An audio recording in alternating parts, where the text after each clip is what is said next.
देखो रिकॉर्डिंग का मैसेज भी और स्क्रीन शेयर।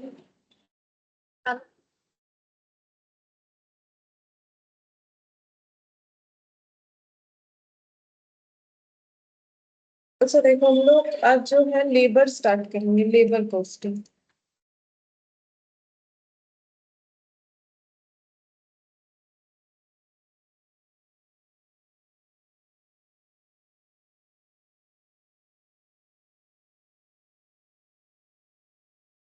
तो लेबर कॉस्टिंग में हमें पढ़ना क्या पड़ेगा? देखो कॉस्टिंग का मतलब ही क्या होता है, ऐसा एक टेक्निक जिसको यूज करके हम लोग किसी भी चीज का कॉस्ट कैलकुलेट कर सकते हैं। ठीक है, तो यहाँ पर किसका कॉस्ट कैलकुलेट करेंगे? लेबर लेबर का कॉस्ट कैलकुलेट करना पड़ेगा। गुड मॉर्निंग होगी। Good morning ma'am. अच्छा अब देखो यहाँ पर हमें लेबर का कॉस्ट कैलकुलेट करना है। अब लेबर को कोई रखता क्यों है? ऑर्गेनाइजेशन में लेबर का मेन काम क्या है? बोलो, ये हम मेटेरियल पढ़ाते वक्त भी बोले या फिर बेसिक वाले में? प्रोडक्शन करने के लिए, वर्क करने के लिए, हाँ एक्चुअली फिनिश गुड्स बनाने के लिए। ठीक है, अगर हमें फिनिश गुड्स बनाना है तो हमें रॉ मटेरियल को क्या करना पड़ेगा? रॉ मटेरियल को जो ट्रांसफर किया जाएगा, प्रोसेस, तो ये प्रोसेस का काम कौन करेगा? Labour as well as machinery. ठीक है, सिर्फ आजकल सिर्फ लेबर से काम नहीं होता है, सिर्फ मशीन का भी काम नहीं कर सकता है। अगर ऑटोमेशन भी हो तो भी तो एक इंसान का जरूरत है उसको ऑन ऑफ करने के लिए। ठीक है, तो एज वेल एज मशीन। ठीक है, अच्छा अब देखो यहाँ पर रॉ मटेरियल प्लस ये वाला लेबर और एज वेल एज मशीन, ये मिलके ही हमारा क्या बन सकता है? फिनिश गुड्स बन सकता है। ठीक है, तो हम इसको ऐसे प्लस लिख देते हैं, ऐसे करते हैं रॉ मटेरियल। ये फिनिश गुड्स कैसे बनेगा? रॉ मटेरियल प्लस इससे, ठीक है, फिनिश गुड्स बनेगा। अच्छा अब अगर हम लोग रॉ मटेरियल से फिनिश गुड्स बना रहे हैं तो हमें लेबर चाहिए। ठीक है, और लेबर को और एक नाम से भी यहाँ पर जाना जाता है, दैट इज वर्क फोर्स। ठीक है, लेबर को हम लोग क्या बोलते हैं? वर्क फोर्स बोलते हैं। ठीक है, अच्छा अब लेबर मेनली कहाँ पर काम करेगा? मतलब लेबर कहाँ पर दिखेगा? यहाँ पर हम लोग जो है, अच्छा यहाँ पर जो है हम लोग प्रोडक्शन रिलेटेड बात कर रहे हैं, तो लेबर हम लोग का मेनली कहाँ पर रहेगा, कहाँ दिखेगा हमें? फैक्ट्री में। ठीक है, अच्छा फैक्ट्री में। अब देखो फैक्ट्री में क्या होगा? फैक्ट्री मेंटेन, देखो फैक्ट्री में प्रोडक्शन का काम तो होगा लेकिन फैक्ट्री को मेंटेन भी तो करना पड़ेगा। हर एक जगह को तो मेंटेन करना पड़ता है ना, तो फैक्ट्री का मेंटेनेंस का काम भी कौन करेगा? उसमें भी हमें लेबर का जरूरत होता है। ठीक है, और फैक्ट्री में प्रोडक्शन के लिए लेबर जरूरत है, वो तो मैंने बताया, ये तो प्रोडक्शन। मेंटेनेंस के लिए भी लेबर का जरूरत है, और फैक्ट्री का एडमिनिस्ट्रेशन, ठीक है, वो संभालने के लिए भी हमें लेबर का जरूरत है। ठीक है, अब हम लोग जो लेबर समझते हैं ना कॉस्ट में, वो लेबर नहीं होता है। ठीक है, मतलब लेबर मतलब मजदूर, ऐसा बात नहीं है। कॉस्ट में लेबर का मतलब जो है हर, इसीलिए वर्क फोर्स लिखवा दिया। ठीक है, जो भी वर्क फोर्स हमें ह्यूमन बीइंग से मिलेगा, ठीक है, वो सभी क्या काउंट हो जाएंगे? लेबर। ठीक है, चाहे वो स्किल्ड हो, चाहे वो सेमी स्किल्ड हो, चाहे वो अनस्किल्ड हो। ठीक है, तो इसको हम लोग यहाँ पर सभी को लेबर बोला जाएगा। तो ऐसा नहीं है, देखो जैसे फैक्ट्री एडमिनिस्ट्रेट जो करेगा वो ऑब्वियसली हम लोग के सो कॉल्ड सिस्टम में तो हम लोग उनको स्किल्ड बोलते हैं। ठीक है, जो मजदूर का काम करते हैं हम लोग उन्हें अनस्किल्ड बोलते हैं। लेकिन एक्चुअली देखो मेरे हिसाब से ऐसा कुछ स्किल्ड अनस्किल्ड होना नहीं चाहिए। ठीक है, क्योंकि देखो मजदूर का भी अपना जो स्किल है वो हम लोग यूज करते हैं, तो ये बोलना गलत है कि वो स्किल्ड नहीं है क्योंकि उनको लिखाई पढ़ाई नहीं आता, ये कैसे बात है? स्किल तो वो भी है। अब ये देखो ये भी तो स्किल है जिन्होंने बनाया, लेकिन हो सकता है उनको पढ़ाई नहीं आता है। लेकिन हम लोग इस तरीके से इसे डिवाइड कर चुके हैं, जो भी हो। तो लेबर जो है, लेबर हमेशा जो है यहाँ पर, लेकिन कॉस्ट में सभी को लेबर माना जाता है, चाहे वो स्किल्ड हो, चाहे सेमी स्किल्ड हो, चाहे वो अनस्किल्ड हो। ठीक है, बेसिकली फैक्ट्री प्रीमाइसेस के अंदर जो भी काम करते हैं, ठीक है, वो सभी को क्या मानेंगे? लेबर। ठीक है, तो एवरी पर्सन, तुम लोग चाहो तो थोड़ा थोड़ा लिख सकते हो, इससे क्या होता है कुछ नहीं। जब भी तुम लोग टॉपिक को देख, ये सब जरूरी नहीं है, थोड़ी ना ये सब हमें एग्जाम में पूछेगा, नहीं पूछेगा, लेकिन लिखने से फायदा ये होगा जब भी एग्जाम देने जाओगे एक बार गो थ्रू करोगे तो इसका ओवरव्यू मिल जाता है। ठीक है, तो every person who is working in the factory premises is called labour whether in production department, चाहे वो प्रोडक्शन रिलेटेड काम कर रहा हो फैक्ट्री के अंदर, ठीक है, चाहे वो क्लीनिंग का काम कर रहा हो, वो भी उनका स्किल है, उनके बिना थोड़ी ना हमारा चलेगा, ठीक है, क्लीनिंग एंड मेंटेनेंस का काम कर रहे हैं, सभी को हम लोग क्या बोलते हैं, लेबर, ठीक है। तो कॉस्टिंग में लेबर का मतलब वर्कफोर्स, और वर्कफोर्स में सभी आ जाते हैं, चाहे उनको हम लोग सो कॉल्ड तरीके से स्किल्ड बोल लो, ठीक है, अनस्किल्ड बोल लो, या फिर सेमी स्किल्ड।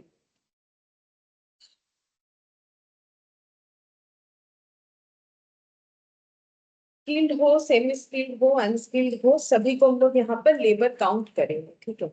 तो बेसिकली इस तरीके के लोगों को हम लोग जो भी पेमेंट करेंगे उसी का कैलकुलेशन हमें यहाँ पर करना पड़ेगा, ठीक है, वही चीज हमें यहाँ पर करना पड़ेगा।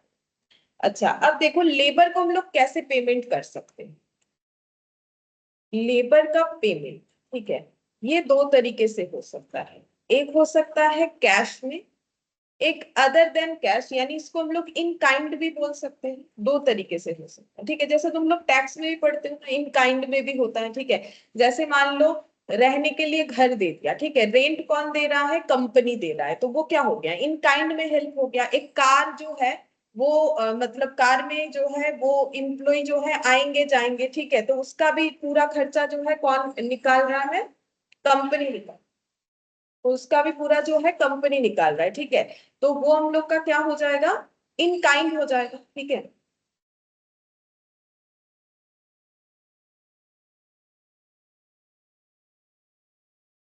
अच्छा देखो, हम लोगों ने ना लेबर कॉस्टिंग जो है वो स्टार्ट किया है अभी, ठीक है, तो लेबर कॉस्टिंग ही पढ़ रहे हैं। कुछ नहीं, थोड़ा सा ही जस्ट स्टार्ट हुआ है, ठीक है। तो लेबर कॉस्टिंग में हम लोग को ये पढ़ना पड़ेगा कि लेबर का जो पेमेंट होगा उसको कैलकुलेशन हम लोग कैसे करेंगे, ठीक है, उसके बारे में जस्ट एक ओवरव्यू दे रहे हैं। तो मैंने अभी देखो जस्ट इतना ही बोला है कि कॉस्ट में ना लेबर का मतलब वर्कफोर्स होता है, चाहे वो स्किल्ड हो, अनस्किल्ड हो, सेमी स्किल्ड हो, सभी को हम लोग यहाँ पर लेबर बोलेंगे, ठीक है। और लेबर मेनली वही होंगे जो फैक्ट्री के मतलब फैक्ट्री रिलेटेड काम करे, ठीक है, फैक्ट्री के अंदर काम करे, फैक्ट्री प्रीमाइसेस में जो भी काम करेंगे उन्हीं को हम लोग क्या बोलेंगे, लेबर बोलेंगे। अभी तक हम लोगों ने जस्ट इतना ही पढ़ा है, ठीक है।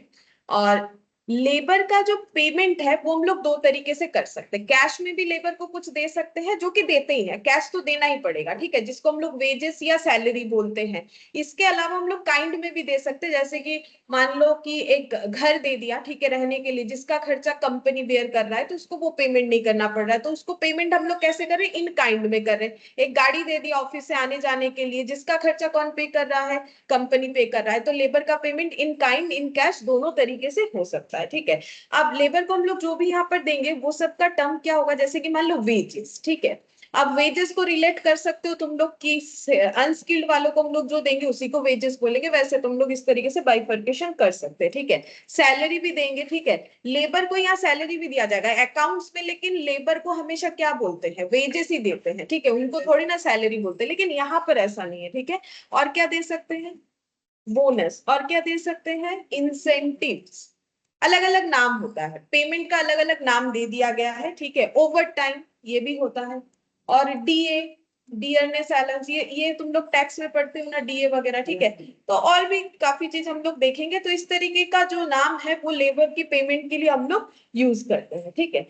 अब लेबर का देखो, कॉस्टिंग का सबसे बड़ा काम क्या है, हर एक कॉस्ट को कंट्रोल करना, ठीक है, कोई भी कॉस्ट को कंट्रोल करना, और कंट्रोल करते वक्त ऐसा नहीं होना चाहिए कि हम लोगों का उसका क्वालिटी खराब हो गया। मतलब अगर हम लोग मान लो लेबर को कम पेमेंट करेगा कोई ऑर्गेनाइजेशन, तो लेबर एक दिन काम करेगा, दो दिन, जब उसे बाहर में पता चलेगा कि भाई सेम काम करने का दूसरे को ज्यादा मिल रहा है, तो वो उस ऑर्गेनाइजेशन में काम नहीं करेगा। तो कॉस्ट कंट्रोल करने का मतलब ये नहीं है कि किसी को कम पेमेंट करो, जो वो हमें काम दे रहा है उससे कम पेमेंट करो, ऐसा नहीं होता।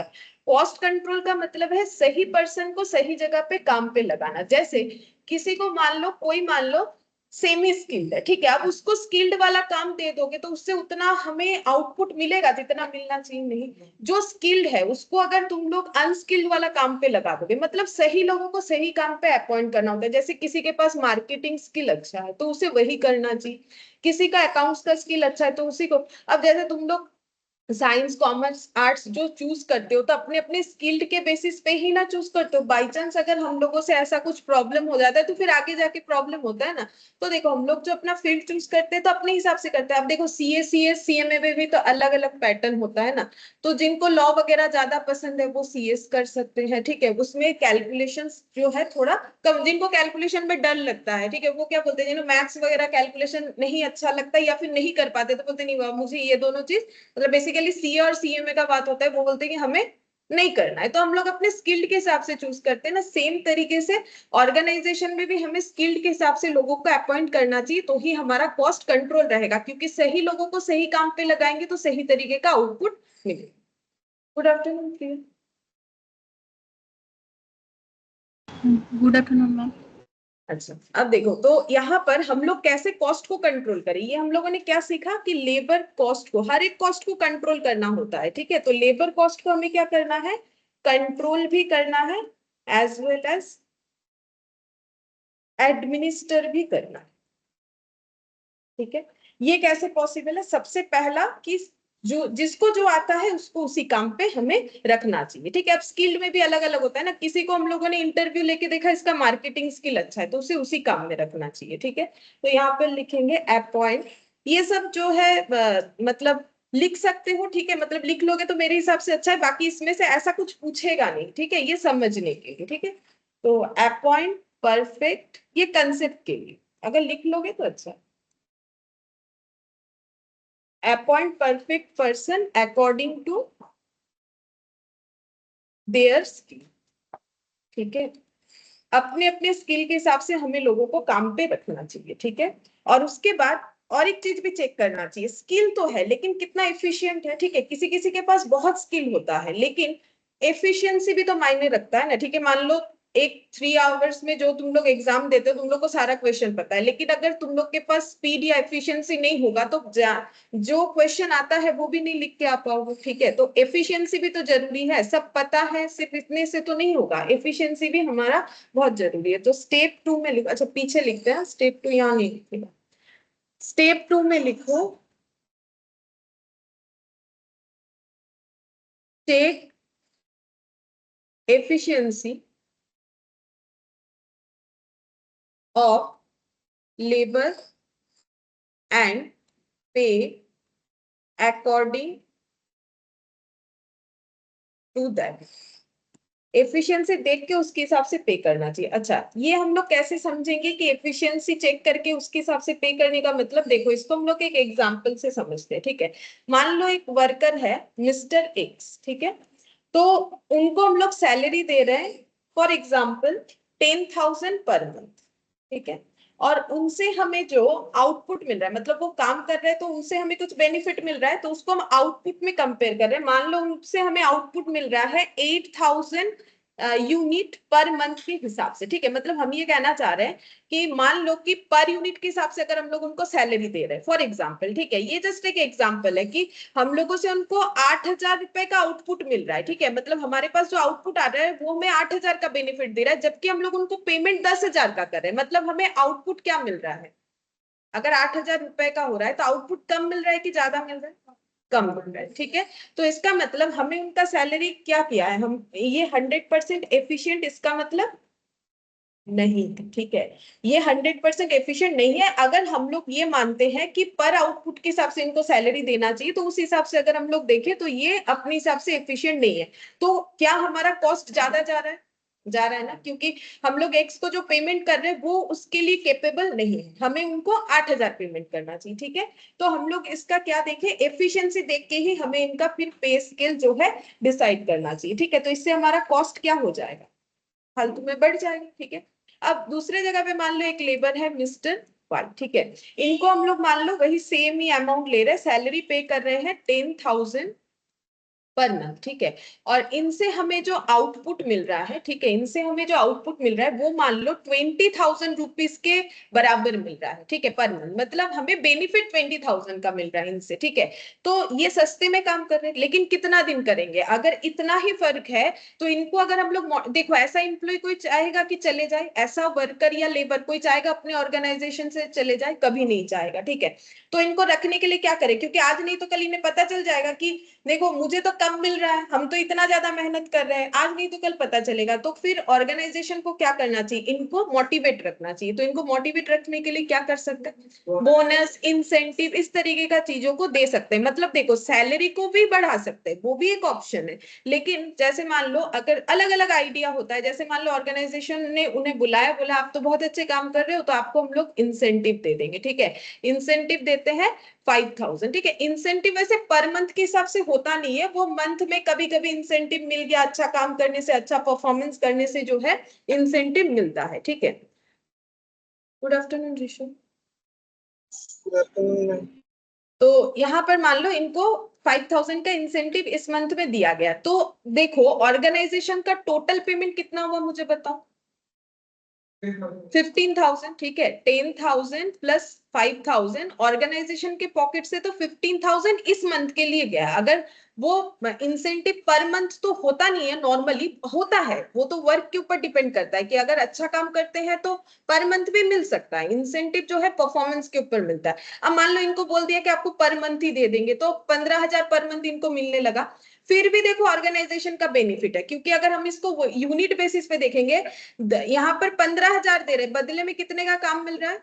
20,000 का बेनिफिट मिल रहा है। तो लेकिन ये खुश तो हो जाएंगे ना कि भाई मेरा 5,000 बढ़ गया, ठीक है। तो इनको हम लोग इस तरीके से मोटिवेट रख सकते हैं, ठीक है। तो इससे क्या हुआ देखो, नंबर ऑफ इंप्लॉय हम लोग कम अपॉइंट करने से भी चलेगा, अगर हम लोग इस तरीके का दिमाग लगाते। क्यों? देखो, एक वर्कर 2 वर्कर का काम कर रहा है कि नहीं? क्योंकि अगर मुझे 20,000 का आउटपुट चाहिए होता, 20,000 के बेसिस पे मुझे काम चाहिए होता, तो मुझे 10,000 प्लस 10,000 का 2 वर्कर रखना पड़ता, जहां 15,000 में एक वर्कर से काम हो जा रहा है, बचत है, ठीक है।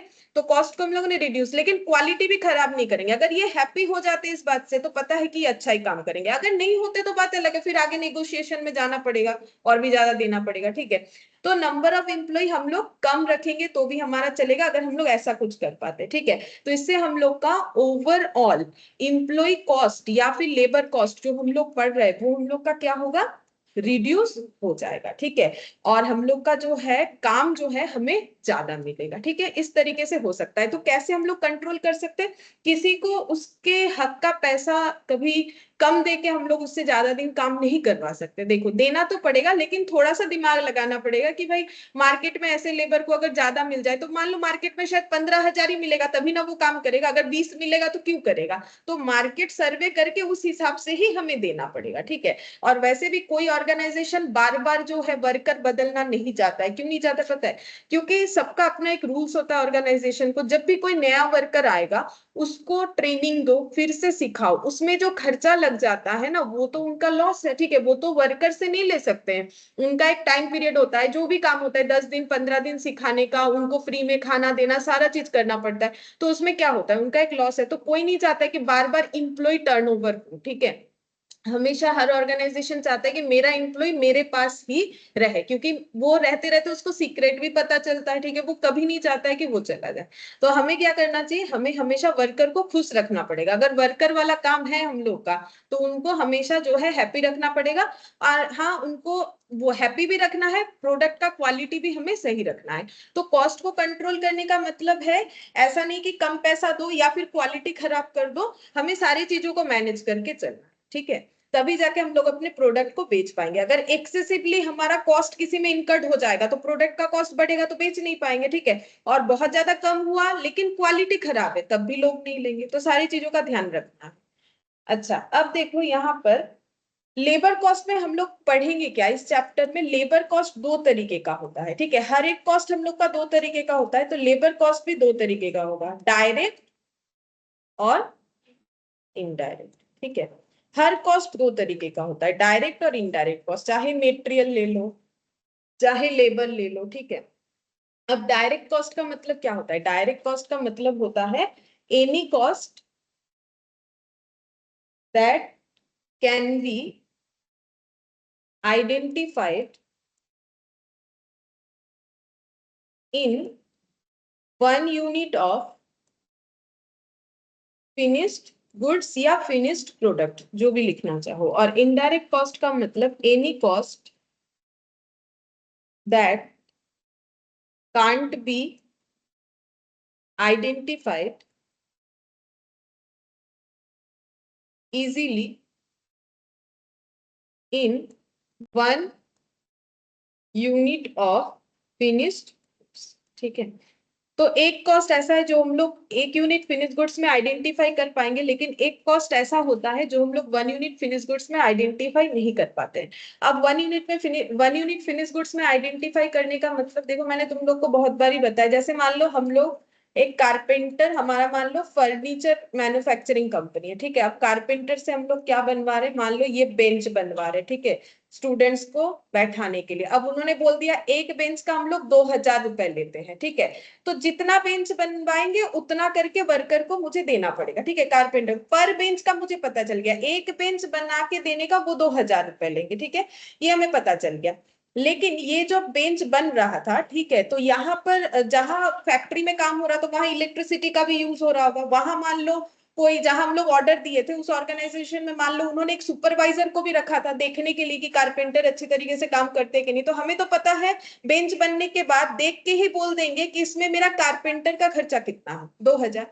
लेकिन मान लो वो मुझे 2000 में तो बेचेगा नहीं, वो तो कारपेंटर का खर्चा है, ठीक है। सारे चीज को मिला के एक एक बेंच का कितना लिया जाएगा, 4000 करके बेचा गया मुझे, ठीक है। अब मुझे उसमें से एक खर्चा बिल्कुल पता है कि कारपेंटर वाला खर्चा, ठीक है। अब जो है लकड़ी वगैरह का खर्चा भी जो है जिसको पता है वो आइडेंटिफाई कर सकता है, ठीक है। तो अब यहाँ पर देखो, अब या फिर मान लो हम लोग ही खुद बना के बेचते हैं, ऐसा लेते हैं, ठीक है। हमारा ही मान लो मैन्युफैक्चरिंग है, तुम लोग ही मैन्युफैक्चर करते हो, या फिर हम लोग सबका ही है, ऐसा कोई ऑर्गेनाइजेशन है, ठीक है। तो फिर वहां पर हम लोग 4000 में बेचते हैं, सेलिंग प्राइस डिसाइड किए। तो कैसे डिसाइड करेंगे, इसका कॉस्ट कैलकुलेट करना पड़ेगा, जिसमें हमें लेबर कॉस्ट पता है। ये कौन सा लेबर कॉस्ट है, डायरेक्ट वाला, ठीक है। लेकिन फैक्ट्री में जहां ये काम चल रहा है वहां सुपरवाइजर को रखा है, वहां पर इलेक्ट्रिसिटी का बिल भी आ रहा है। लेकिन ये बेंच देख के मान लो ये बेंच का ऑर्डर आया था 10 बेंच, ठीक है। 10 बेंच को बनने में मान लो लगा 1 मंथ, और 1 मंथ में इलेक्ट्रिसिटी बिल आया मान लो पूरे ऑर्गेनाइजेशन में सपोज कि 20,000, ठीक है, फॉर एग्जांपल फैक्ट्री में, ठीक है, 20,000।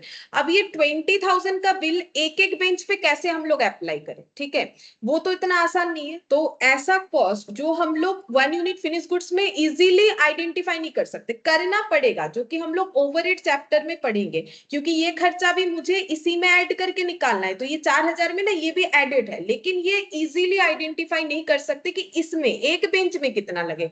पूरा बिल तो मुझे पता चल गया 1 मंथ का, लेकिन एक बेंच में कितना लगेगा कैसे लगाएंगे। अब तुम लोग बोलोगे 10 से डिवाइड कर देंगे, ठीक है। अलग अलग मेथड होता है, ठीक है, हम लोग डायरेक्टली इस तरीके से नहीं कर सकते हैं। लेकिन जो खर्चा हमें पर यूनिट में पहले से ही पता है कि एक यूनिट का इतना है, जो मेरे पास टोटल में नहीं आता, यूनिट बेसिस पे आता है, उसका हम टोटल करते हैं, उसको हम लोग क्या बोलते हैं, डायरेक्ट कॉस्ट। और जो खर्चा मेरे पास टोटल में आता है, बाद में मुझे उसे पर यूनिट में लगाना होता है, उसको हम लोग क्या बोलते हैं, इनडायरेक्ट। और ये हम लोग एस्टिमेटेड वे में लगाते हैं। जबकि ये वाला कैसे, जैसे मान लो बिल 1 मंथ बाद आएगा, लेकिन मुझे मान लो सप्लाई करना है 15 डेज के अंदर, ठीक है।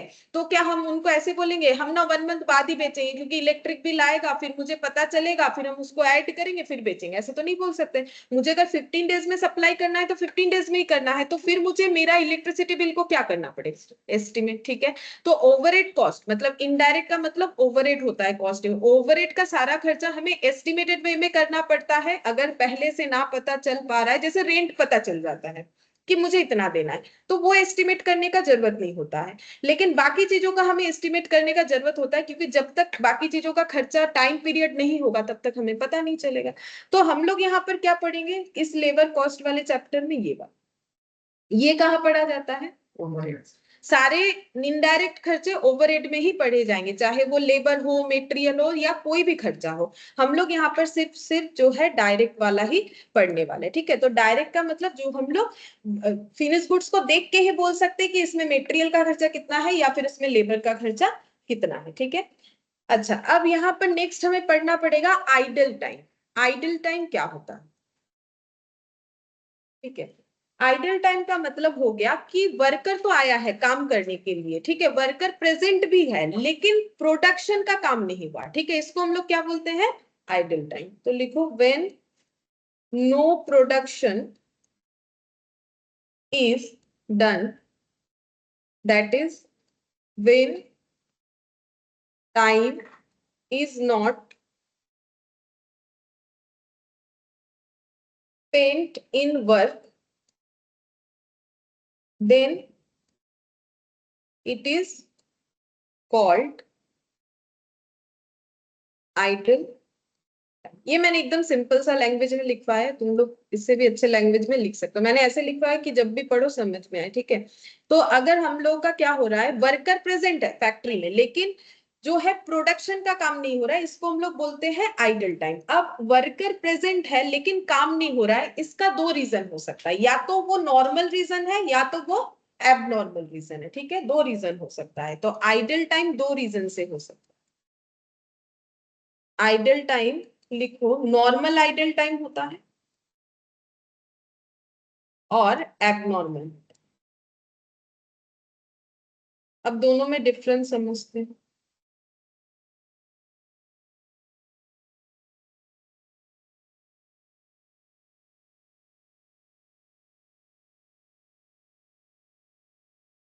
नॉर्मल आइडल टाइम का मतलब है जो कि हम लोग बोल सकते हैं कि पार्ट ऑफ बिजनेस एक्टिविटी है, बोल सकते हैं, ठीक है, ऐसे लिख सकते हो, पार्ट ऑफ बिजनेस एक्टिविटी या फिर प्रोडक्शन एक्टिविटी भी लिख सकते हो, ठीक है, बिजनेस या फिर प्रोडक्शन ऐसे लिख सकते हो, मतलब जो काम हम लोग कर रहे हैं उसी का अगर पार्ट है, ठीक है। और एक चीज लिख सकते हो, it is due to routine events.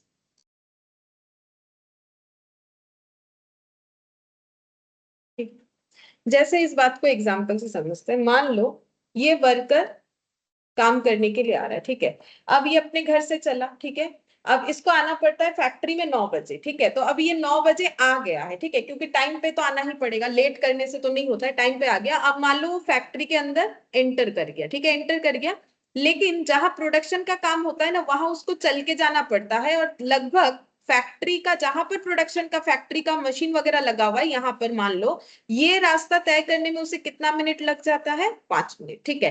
अब क्या ये इसे अवॉइड कर सकता है इस प्रॉब्लम को, नहीं, ठीक है, ये तो इसे करना ही पड़ेगा। अब देखो जब वो यहाँ पर पहुंचा तो बज गया है 9:05, ठीक है। अच्छा, अब 9:05 हो गया, अब मान लो ये प्रोडक्शन डिपार्टमेंट में पहुंच गया, अब सारे मशीन्स को इसे क्या करना पड़ेगा, सेटअप करना पड़ेगा, ठीक है, क्योंकि जैसे हम सर भी आते हैं यहाँ, नॉर्मली हमको ये करना नहीं पड़ता है, सर ये पूरा जो है रोज लेके आके पूरा ये सेटअप वगैरह किया जाता है, ठीक है, उसके बाद हम लोग मैं हर एक क्लास के पहले हम लोग भी सेटअप करते हैं ना, जैसे ये स्क्रीन शेयर हुआ कि नहीं हुआ, तो ये क्या है, नॉर्मल वर्क है, इतना तो करना ही पड़ेगा।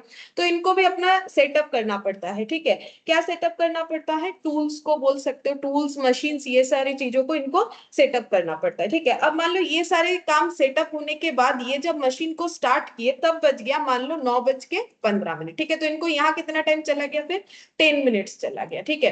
अब ये सब सारी चीजों को हम लोग रोक नहीं सकते, ये सब क्या है, नॉर्मल आइडल टाइम है। तो अब कोई 9 बजे आ गया तो 9 बजे से ही प्रोडक्शन का काम स्टार्ट हो जाएगा, ये सोचना गलत है। कितने से स्टार्ट हुआ, 9:15, तो फिर 15 मिनट, 15 मिनट तो लॉस हुआ ना हम लोग का, तो ये हम लोग का क्या हो गया, नॉर्मल आइडल टाइम, ठीक है। और एबनॉर्मल आइडल टाइम क्या है यहाँ पर, एबनॉर्मल आइडल टाइम का मतलब है idle time that occurred due to unforeseen event, ठीक है, मतलब इसके बारे में हमें पहले से कुछ भी पता नहीं था, जैसे ये सब हमें पता होता है कि वर्कर आएगा फिर उसके बाद सेटअप करेगा, इतना चल के जाएगा, तो टाइम तो लगेगा, ठीक है। अनफोर्सिन मतलब हमें पता नहीं था, जैसे मान लो कि रॉ मटेरियल का शॉर्टेज हो गया अचानक से, ठीक है, अब अगर जब तक रॉ मटेरियल नहीं आएगा वर्कर काम कैसे करेगा, वो बैठा है, ठीक है, अब उसका तो गलती नहीं है, वो तो आ गया है काम पे भी, वो काम करना चाहता है, बट अभी अगर रॉ मटेरियल का शॉर्टेज है तो काम बंद रहेगा, तो वो हो गया एबनॉर्मल आइडल टाइम, ठीक है। मान लो मशीन खराब हो गया, मशीन ब्रेक डाउन, ठीक है, मशीन खराब हो गया, तो ये भी हम लोग का क्या हो गया, एबनॉर्मल आइडल टाइम, ठीक है। अच्छा, अब मान लो एक्सीडेंट वगैरह हो गया, फायर हो गया, ठीक है, आग वाग लग गया, ठीक है, और इसके बाद पावर फेलियर ये भी हो सकता है, ठीक है, पावर कट हो गया, कट तो नहीं होता है नॉर्मली, ये सब जो है पूरा अरेंजमेंट रहता है, लेकिन कभी कभार हो सकता है कुछ प्रॉब्लम हो गया तो पावर फेलियर वगैरह हो गया तो हो सकता है, ठीक है। स्ट्राइक, वर्कर लोगों ने स्ट्राइक कर दिया, ठीक है, लेकिन स्ट्राइक करने से ऐसा नहीं होता है कि उनको सैलरी नहीं मिलता है, ठीक है, स्ट्राइक करने का मतलब उनका कुछ डिमांड है वो फुलफिल करना पड़ेगा, ठीक है, तो वो थोड़ी ना बोल रहे हम लोग काम नहीं करेंगे, काम छोड़ के जा रहे हैं, ठीक है। तो अब मान लो कोई वर्कर 1 वीक स्ट्राइक में है, तो क्या हम लोग उनका सैलरी को कट कर सकते हैं? ऐसा नहीं होता है, ठीक है, हमें तो वो पूरा ही पेमेंट करना पड़ेगा, ठीक है, पूरा पेमेंट करना पड़ेगा। हाँ, अब डिपेंड करता है, अलग अलग केस लॉस हो सकता है उसमें, अगर मान लो वर्कर का डिमांड अलग है, वर्कर काम ही नहीं कर रहा है फैक्ट्री में, तो फिर हो सकता है कि नहीं दिया जा रहा है। नॉर्मली अगर ऐसा हुआ कि स्ट्राइक की वजह से प्रोडक्शन का काम बंद है, लेकिन इसमें वर्कर कुछ नहीं कर सकता है, तो वर्कर को पेमेंट हमें करना पड़ेगा। स्ट्राइक, लॉकआउट्स ऐसे बोल सकते हैं, ठीक है। और क्या हो सकता है? और जैसे मान लो फ्लड वगैरह हो गया, ठीक है, अब फ्लड की वजह से मान लो पानी वानी भर गया, काम नहीं कर पा रहे, लेकिन वर्कर का इसमें क्या गलती है? अब अगर 10 दिन पानी वहां से क्लियर नहीं होगा तो वर्कर का 10 दिन का पैसा ले लोगे, फिर उनका तो प्रॉब्लम होगा, तो उनको तो देना ही पड़ेगा। अनफोर्सीन इवेंट, इसके लिए कोई भी रेडी नहीं था, अगर ऐसा हो जाता है तो कुछ कर नहीं सकते। और एक चीज होता है लैक ऑफ कोऑर्डिनेशन,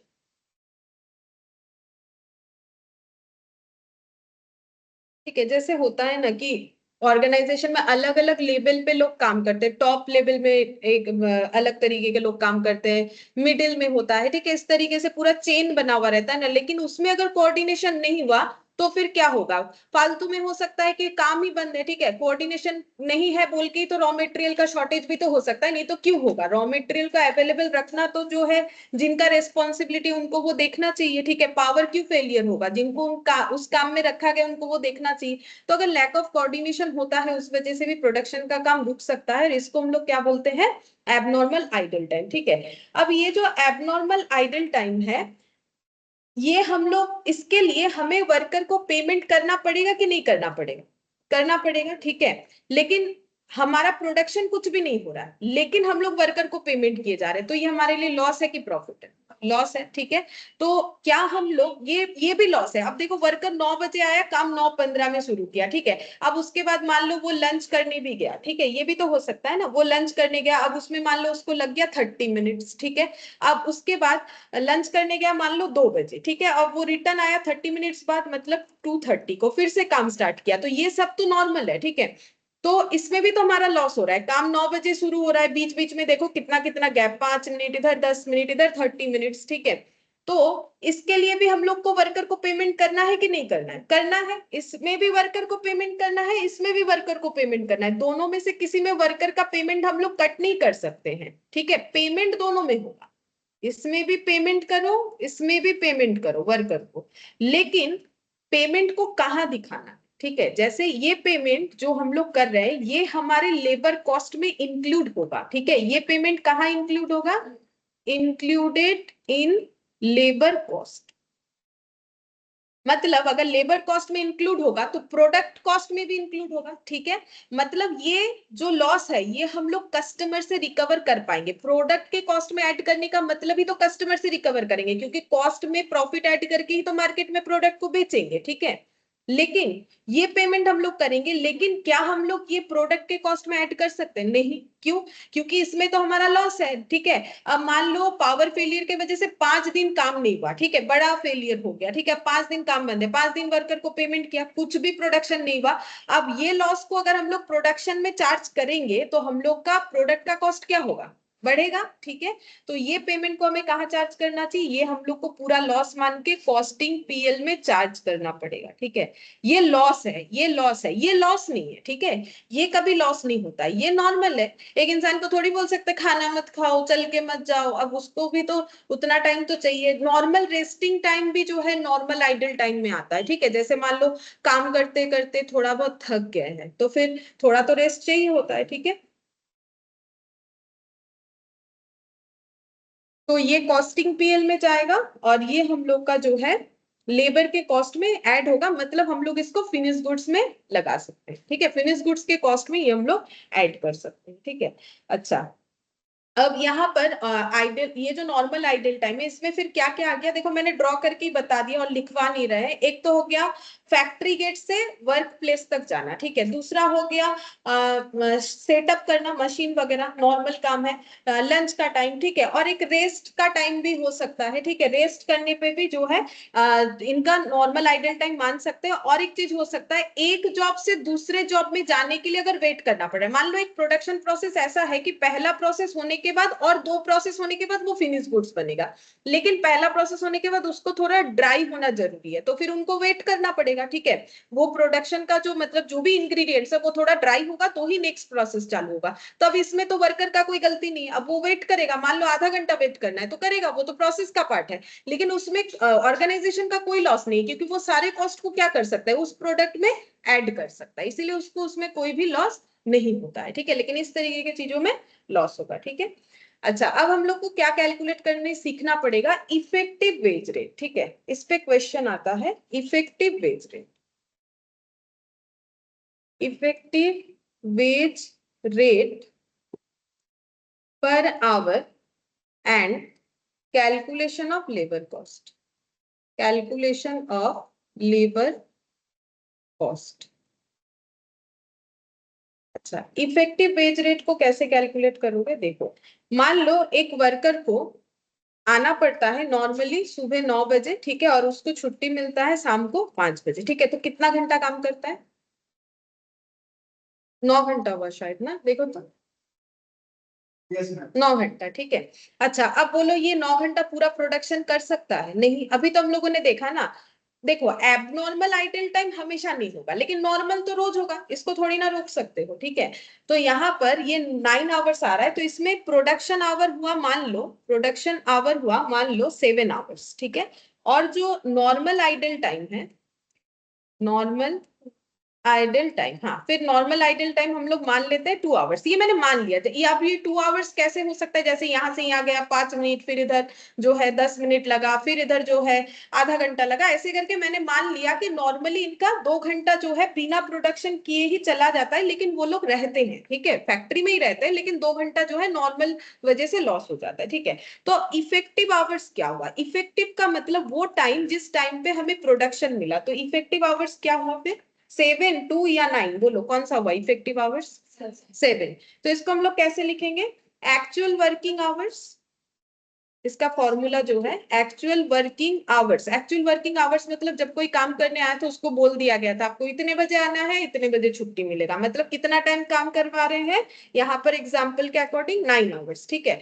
अब जितना इनका नॉर्मल आइडल टाइम है ये लेस कर रहा है, ठीक है। नॉर्मल आइडल टाइम कितना, हम मैंने यहाँ पर एग्जांपल में लिया है 2 आवर्स, ठीक है। तो इफेक्टिवली, इफेक्टिव का मतलब जिसके अगेंस्ट में प्रोडक्शन मिला उसी को हम लोग बोलते हैं इफेक्टिव, ठीक है। तो इफेक्टिव आवर्स हम लोग का फिर हो जाएगा 7 आवर्स, ठीक है। इस तरीके से कैलकुलेट करना पड़ेगा।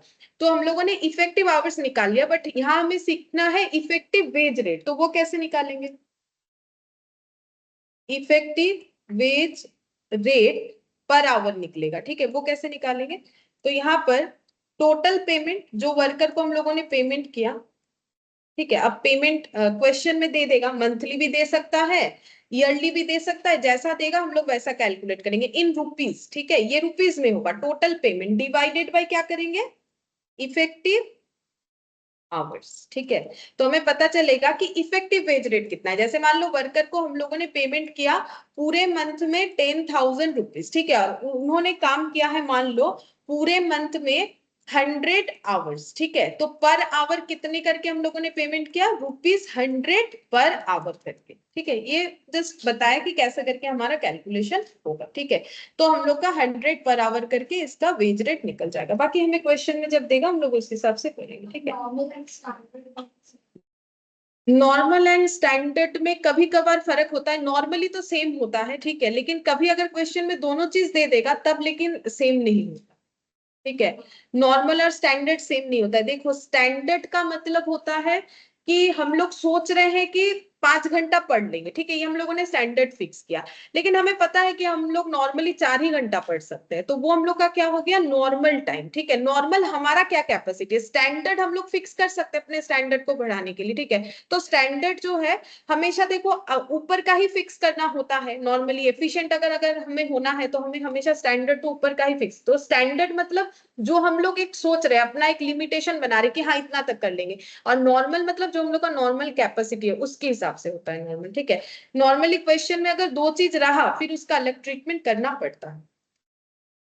अच्छा, अब हम लोग देखो इसमें ये वाला पॉइंट पढ़ेंगे, कैलकुलेशन ऑफ लेबर कॉस्ट, ठीक है। वेज रेट पढ़ लिया, अब हम लोग पढ़ेंगे calculation of labour cost.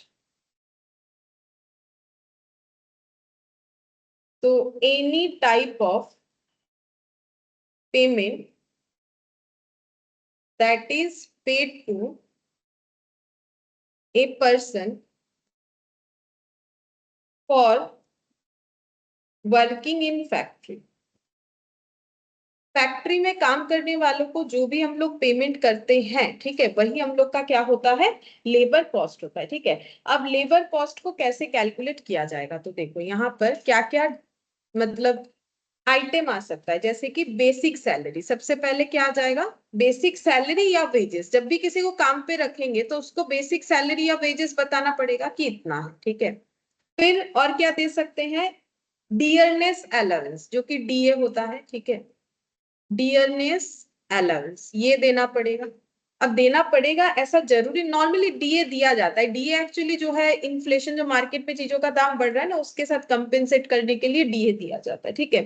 Other allowance, अब वो डिपेंड करता है कौन सा ऑर्गेनाइजेशन क्या अलाउंस देने वाला है, सब कोई एक ही जैसा चीज नहीं देता है। अदर अलाउंस में क्या क्या आ सकता है, जैसे कि HRA, हाउस रेंट अलाउंस, ठीक है। और आ सकता है जैसे मान लो ट्रेवलिंग, और भी कुछ आ सकता है, क्वेश्चन के ऊपर डिपेंड करेगा, ठीक है। हम मैंने यहाँ 2-3 नाम लिखवा दिया, ये आ सकता है, ठीक है। अच्छा, बोनस, बोनस पेमेंट कर सकते हैं। अच्छा, उसके बाद परक्विजिट, ठीक है, ये तुम लोग टैक्स में पढ़ते हो, ये भी इन कैश और काइंड दोनों होता है। परक्विजिट भी कैश में भी हो सकता है, काइंड में भी हो सकता है, ठीक है। बाकी देखो और भी कुछ नाम आ सकता है, लाइक इंसेंटिव वगैरह, उतना लिखा नहीं है मैंने, एक ओवरऑल बता रहे कि हम लोग का ये पेमेंट हो सकता है, ठीक है। अच्छा, फिर यहाँ पर ऐड करना पड़ेगा इम्प्लॉयर्स कंट्रीब्यूशन, ठीक है, हम समझा देंगे ये वाला क्या है, ठीक है, इम्प्लॉयर्स कंट्रीब्यूशन। हाँ, इम्प्लॉयर्स कंट्रीब्यूशन में हम लोग का प्रोविडेंट फंड आएगा, provident fund, ESI, state insurance, employee state insurance, gratuity, pension, ठीक है, ये सब है। लेकिन इसका प्रोसेस जो है थोड़ा अलग होता है, ठीक है, तुम लोग कॉस्ट में पढ़े हुए, ठीक है, हम बताते हैं। जैसे कि देखो, ये मैंने टोटल लगा दिया, ये जो है यहाँ, ये जो मैंने ये ऊपर जो लिखा है ना, यहाँ से यहाँ तक, यहाँ से यहाँ तक, ठीक है, ये जो है डायरेक्ट इन पॉकेट, ये एम्प्लॉय के पॉकेट में डायरेक्टली जाता है। ये सब उसके पॉकेट में तुरंत आ जाता है, ठीक है। ये जितना भी आइटम लिखा है तुम लोग देख सकते हो। हाँ, इन काइंड में हुआ तो पॉकेट में नहीं आएगा, वो बात अलग है, ठीक है। जैसे कि अब पैसा तो बचत हो जाता है ना, जैसे मान लो HRA मिल गया तो उसमें क्या होता है, कम पैसा कुछ कंपनी देता है, कुछ खुद को देना पड़ता है। तो बेसिक सैलरी पॉकेट में आएगा डायरेक्टली, डीए पॉकेट में आएगा, अदर अलाउंसेस भी पॉकेट में आएगा, बोनस, परक्विजिट। लेकिन ये जो है ना, प्रोविडेंट फंड में जो पैसा जा रहा है, या फिर ESI में जो पैसा जमा पड़ रहा है, ठीक है, ग्रेचुइटी का, पेंशन का, ये कब मिलता है, ये थोड़ी ना मंथली मिलता है, नहीं मिलता है, ठीक है, ये मंथली नहीं मिलता है ना, ये सब कब मिलता है, कुछ रिटायरमेंट में मिलता है, PF रिटायरमेंट में मिलेगा, ग्रेचुइटी भी कब, रिटायरमेंट में, पेंशन। ESI जो है वो चोट लगने पे होता है, उसका प्रोविजन है। तो अगर चोट लग गया, कोई मेडिकल इश्यूज है, फैमिली वाले का मेडिकल इश्यूज है, उस हिसाब से मिलता है, ठीक है। तो ये सब जो है ये डायरेक्टली पॉकेट में नहीं जाता है, इनडायरेक्टली जाता है, इनडायरेक्टली इन पॉकेट, ठीक है, ये इनडायरेक्टली पॉकेट में जाएगा।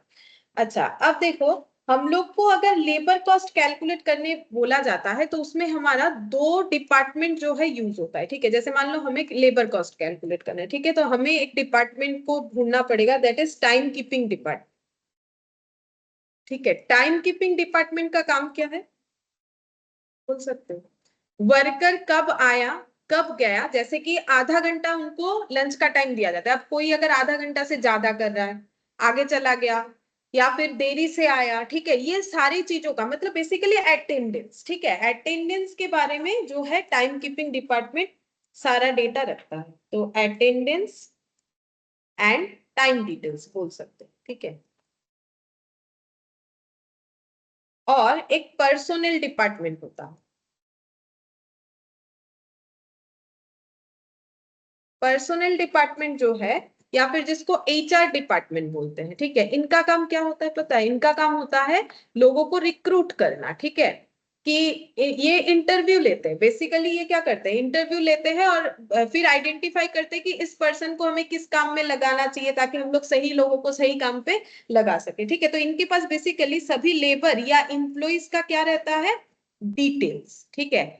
नाम क्या है, ठीक है, एड्रेस क्या है, इनको कौन से काम पे रखा गया है, ठीक है, इनका पे स्केल क्या डिसाइड किया गया है, ठीक है। जैसे अगर लेबर है तो वेजेस रेट, ठीक है, अगर इंप्लॉय मतलब स्किल्ड वाले पर्सन है तो उनका सैलरी डिटेल्स, ठीक है। ये सारे डिटेल्स जो है ये रखते हैं, ठीक है। अब ये दोनों ही, ये डिपार्टमेंट और ये डिपार्टमेंट, ये दोनों दोनों अपना डिटेल्स को सेंड करते हैं, ठीक है। किसको सेंड करते पता है? Payroll department.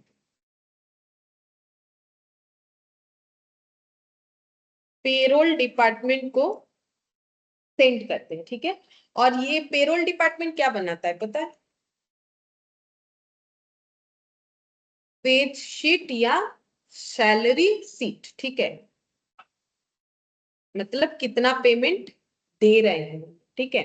और इसी से पता चलता है कि लेबर का कॉस्ट कितना हुआ, यहाँ पर टोटल मिल जाएगा, पेरोल डिपार्टमेंट में जाओगे टोटल मिल जाएगा कि कौन से वर्कर को कितना पेमेंट मिल रहा है, ठीक है। और ये जो है ये पेरोल डिपार्टमेंट एक्चुअली कौन मतलब पेरोल डिपार्टमेंट फिर क्या करेगा, अपने डिटेल्स को वेज शीट को किसको ट्रांसफर करेगा, कॉस्ट डिपार्टमेंट को, ठीक है। कॉस्ट अकाउंटिंग डिपार्टमेंट, मैंने कॉस्टिंग लिख दिया गलती से, कॉस्ट अकाउंटिंग डिपार्टमेंट को भेज देगा, ठीक है। अब कॉस्ट अकाउंटिंग डिपार्टमेंट जो है वो क्या करेगा, दो तरीके से इसको देखेगा। एक हो जाएगा ये देखेगा कि पेमेंट टू एम्प्लॉइज कितना है और पेमेंट टू स्टैट्यूटरी बॉडीज कितना है।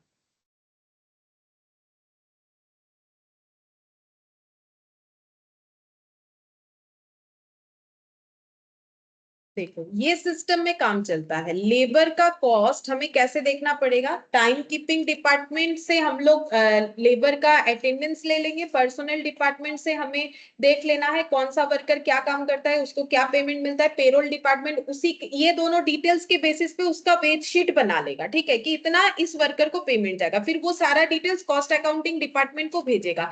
अब वो चेक करेगा कि इंप्लॉय को पेमेंट कितना है, स्टैट्यूटरी बॉडीज को पेमेंट कितना है। इंप्लॉय का पेमेंट मतलब ये वाला, ठीक है, और स्टैट्यूटरी मतलब ये वाला, ठीक है, ये है स्टैट्यूटरी पेमेंट, ठीक है, ये करना ही पड़ेगा, ये सब रूल्स बना हुआ है, ठीक है। अगर हम लोग ऑर्गेनाइजेशन चला रहे हैं तो हमें अपने वर्कर को पीएफ देना पड़ेगा, ईएसआई देना पड़ेगा, ठीक है। जैसे 10 वर्कर से ज्यादा लोगों को लेके काम करने से हर एक ऑर्गेनाइजेशन को ईएसआई वाला फैसिलिटी रखना पड़ता है, इस तरीके का लॉ है, ठीक है। ये सब तो एक एक लॉ बना हुआ है ना, उसके अकॉर्डिंग जो है पेमेंट होता है। तो स्टैट्यूटरी बॉडी के हिसाब से कितना पेमेंट जा रहा है वो देखना पड़ेगा, ठीक है। अब देखो जैसे कि स्टैट्यूटरी बॉडी का मतलब क्या क्या आ जाएगा, ये देखो स्टैट्यूटरी डिडक्शन का मतलब, स्टैट्यूटरी डिडक्शन का मतलब पीएफ वाला कैलकुलेशन, ठीक है, ईएसआई वाला कैलकुलेशन और टीडीएस, प्रोफेशनल टैक्स, ठीक है, ये सब डिटेल्स, ठीक है। अब जैसे हम एक तुम लोग को ये वाला दिखाते हैं, देखो हाँ, प्रोविडेंट फंड वाला दिखाते, तुम लोग को पता होगा टैक्स में भी होता है। ये देखो, जैसे मान लो एक कंपनी है, फॉर एग्जांपल एबीसी लिमिटेड, ठीक है। अब यहाँ पर मान लो काम करते हैं मिस्टर एक्स, ठीक है। इनको जब काम पे रखा गया था तो इनका सैलरी बोला गया था ऐसे, ₹10,000 पर मंथ। एक्चुअली जब किसी को काम पे रखा जाता है ना, तो उसको जब अपॉइंटमेंट लेटर दिया जाता है, वहां पर सारा चीज लिखा हुआ रहता है कि बेसिक में मतलब इन हैंड कितना सैलरी होगा, टोटल सैलरी कितना है, पीएफ में कितना जाएगा नहीं जाएगा, सारा डिटेल्स लाइन बाय लाइन लिख के दे दिया जाता है, ठीक है। तो उसी से उसको पता चल जाता है कि मेरा इन हैंड कितना आएगा। तो मान लो सैलरी 10,000 है। अब यहाँ पर इनका पीएफ देखो, पीएफ वगैरह क्यों बनाया जाता है, ग्रेचुइटी या पेंशन, क्योंकि देखो एक टाइम बाद ये रिटायर हो जाएंगे। अब इन्होंने इतना इनको जो है अपना सर्विस दिया है, अब रिटायरमेंट के बाद इनका खर्चा कैसे चलेगा, तो इनको भी कुछ मिलना चाहिए। तो ये रूल्स इसीलिए लाया गया है, ठीक है। अब देखो रूल्स ये है कि इम्प्लॉय को भी प्रोविडेंट फंड में पैसा डालना है, प्रोविडेंट फंड में पैसा दोनों को देना है, ठीक है। जो इम्प्लॉय है उसको भी देना है, ठीक है, और जो इम्प्लॉयर है जिसने काम पे रखा है उसको भी देना है, और बराबर देना है, ठीक है। जैसे अब डिसाइड कौन करता है पीएफ में कितना जाएगा, वो कंपनी ही डिसाइड करती है, ठीक है। अब मान लो इनके सैलरी से ₹1,000 इनका पीएफ में जाएगा, तो इनको इन हैंड कितना मिलेगा, 9,000, ठीक है। इनको इन हैंड फिर कितना मिलेगा, 9,000 मिलेगा, ठीक है। अब ऑर्गेनाइजेशन क्या बोल रहा है कि देखो हम इम्प्लॉय को 9,000 देंगे, और लेकिन बोलो क्या वो 9,000 दे रहे कि वो 10,000 ही दे रहे हैं, 10,000 ही दे रहे हैं, लेकिन इन हैंड 9,000 दे रहे हैं, और ₹1,000 कहां पर डाल रहे हैं, पीएफ में डाल रहे हैं इम्प्लॉय की तरफ से। अब इम्प्लॉयर का भी रूल्स है कि जितना इम्प्लॉय देगा अपने पास से, अपनी सैलरी से, उतना ही उनको भी देना पड़ेगा, ठीक है। अब मुझे बोलो एबीसी लिमिटेड का मिस्टर एक्स को रखने का टोटल खर्चा कितना है, वही लेबर कॉस्ट होगा, बोलो टोटल खर्चा 11,000, ठीक है। 9,000 तो इन हैंड उनका जा रहा है, ठीक है। ये तो मिस्टर एक्स का अर्निंग बोल सकते हो पर मंथ कितना है, 9,000, लेकिन लेबर कॉस्ट कितना पड़ा, 9,000 इन हैंड देंगे, 1,000 उनके तरफ से डाल रहे हैं और 1,000 अपने तरफ से डाल रहे हैं। उनको तो हम लोग 10,000 दे रहे हैं, उनको मिले या ना मिले वो तो बाद में मिलेगा। पीएफ अचानक से कहाँ लाएंगे, अभी से जमा करेंगे तब ना पीएफ मिलेगा रिटायरमेंट में। तो कितना हो जाएगा, 11,000। तो यही कैलकुलेट, तो यहाँ पर स्टैट्यूटरी डिडक्शन आया, ठीक है, स्टैट्यूटरी डिडक्शन आया ना। तो जब लेबर कॉस्ट तुम लोग कैलकुलेट करोगे तो तुम लोग को ये कंसेप्ट याद रखना है, ठीक है। इन हैंड सैलरी जो होगा प्लस एम्प्लॉयर का प्रोविडेंट फंड और इम्प्लॉय जो कंट्रीब्यूशन करे, दोनों का इक्वल होता है, फिर इस तरीके से टोटल होगा। मतलब 10,000 नहीं, 9,000 नहीं, कंपनी का खर्चा कितना, 11,000, ठीक है। या ऐसा पूछेगा कि लेबर कॉस्ट क्या होगा, तो ये देखो ये स्टैट्यूटरी यहाँ पर ऐड क्यों हुआ, क्योंकि हम लोग कैलकुलेट क्या कर रहे हैं, लेबर कॉस्ट। अब ये कैलकुलेट कौन करेगा, थोड़ी ना जो लेबर है वो कर रहा है, लेबर कॉस्ट कौन कैलकुलेट करेगा, कंपनी। लेबर क्या कैलकुलेट करेगा, उसका अर्निंग कर सकता है, ठीक है। तो कंपनी को क्या खर्चा पड़ेगा, इतना और इतना, ये सब भी कंपनी का खर्चा पड़ेगा। कंपनी अचानक से पीएफ थोड़ी ना बनाएगी, वो भी पर मंथ का ही बनाते रहती है, ठीक है।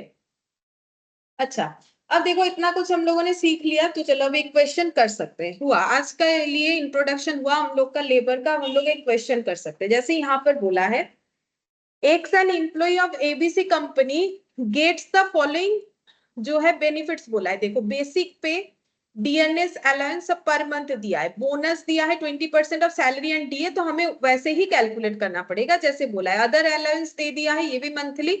ये देखो employers contribution to PF 10% of salary and DA. X works for 2,400 hours per annum, out of which 400 hours are non-productive and treated as normal idle time. You are required to compute effective hourly cost of employee X. तो पहले मुझे बोलो, हमें जो question पूछा है, ये तो बहुत सारा इंफॉर्मेशन अभी एक बार में पढ़ा याद नहीं होगा, ये लाइन पे हम बता रहे हैं। अगर हमें effective hourly cost of employee निकालने बोला है तो हमें क्या कैलकुलेट करना पड़ेगा, तो हमें देखो हमें बोला है इफेक्टिव आवरली कॉस्ट, ठीक है, तो मतलब वही वेज रेट, ठीक है। तो हमें क्या क्या डेटा चाहिए, डिवाइड करके आता है ना, बोलो क्या चाहिए, total payment, correct, effective hours, ठीक है। तो हमें टोटल पेमेंट निकालना पड़ेगा, इफेक्टिव आवर्स, ठीक है। अच्छा, अब इफेक्टिव आवर्स मुझे बोलो, ये इस लाइन से इस लाइन के अंदर दिया हुआ है 2,000, क्योंकि 2,400 आवर्स पर एनम मतलब ईयरली काम होता है इतना घंटा, जिसमें से 400 घंटा नॉन प्रोडक्टिव है, एंड नॉर्मल आइडल टाइम तभी लेस होगा, नॉर्मल है तभी लेस होगा ना, अगर एबनॉर्मल है तो लेस नहीं कर सकते। क्यों नहीं करेंगे, नीचे का डेटा जितना कम होगा कॉस्ट पर यूनिट तो बढ़ जाएगा, सॉरी कॉस्ट पर आवर तो उतना बढ़ जाएगा। तो नॉर्मल है तो डिडक्ट कर सकते कि ये तो इनको इतना टाइम तो देना ही पड़ेगा, तो कितना हो गया 2000, यहाँ पर 2000 आ जाएगा। लेकिन ये ईयरली आ रहा है, तो ऊपर का पेमेंट में मुझे क्या चाहिए, ईयरली चाहिए। तो ये सारे पेमेंट को मुझे कैसे ट्रांसफर करना पड़ेगा, ईयर में ट्रांसफर करना पड़ेगा। ठीक है, तो बोलो बेसिक पे ईयरली कितना होगा 1,20,000। ठीक है, डीए कितना हो जाएगा 2000 पर मंथ है, मतलब 24,000। 20% ऑफ सैलरी, बोनस बोलो, सैलरी एंड डीए। ठीक है, तो सैलरी प्लस डीए करो कितना, अच्छा 1,44,000 का 20%, 1,44,000 का 20% कितना हो रहा है 28,800। सही है। अदर अलाउंस इतना, इसको इनटू कितना कर दोगे 12, कितना आ रहा है 30,000। अच्छा ये सब हो गया, देखो पॉकेट में जाने वाला सारा पेमेंट। ठीक है, मतलब ये डायरेक्टली इंप्लॉय के पॉकेट में ये पैसा जाएगा, ऐसा नहीं कि बाद में जाएगा। लेकिन एक खर्चा है जो बाद में जाएगा, क्या है PF. 10% of salary and DA, तो बोलो पहले पीएफ होगा कितना 14,400। ठीक है, अब ये क्या करना है, ऐड की लेस, ऐड ही होगा। ठीक है, क्योंकि हम लोग क्या निकाल रहे हैं, लेबर का कॉस्ट, मतलब ये एबीसी कंपनी का कितना खर्चा पड़ेगा, तो ये भी अभी नहीं दे रहा है लेकिन ऐड में तो आएगा, तो इतना खर्चा होगा। अब ये टोटल करने से जितना आएगा डिवाइडेड बाय इतना करना पड़ेगा, बस आंसर आ जाएगा। अच्छा 2,17,200, अब इससे डिवाइड कर, हाँ 108.60 पैसा पर आवर। ठीक है, रुपीज इतना पर आवर, ऐसे कैलकुलेशन करना पड़ेगा। ठीक है, चलो कर लो फटाफट।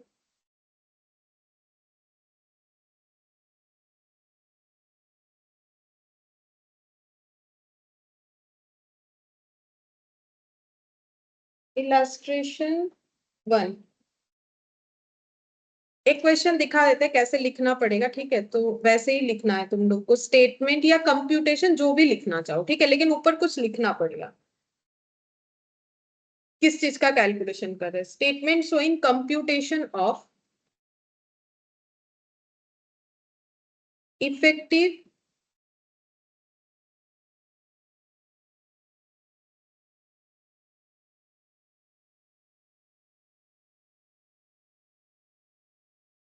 Effective hourly cost of employee x,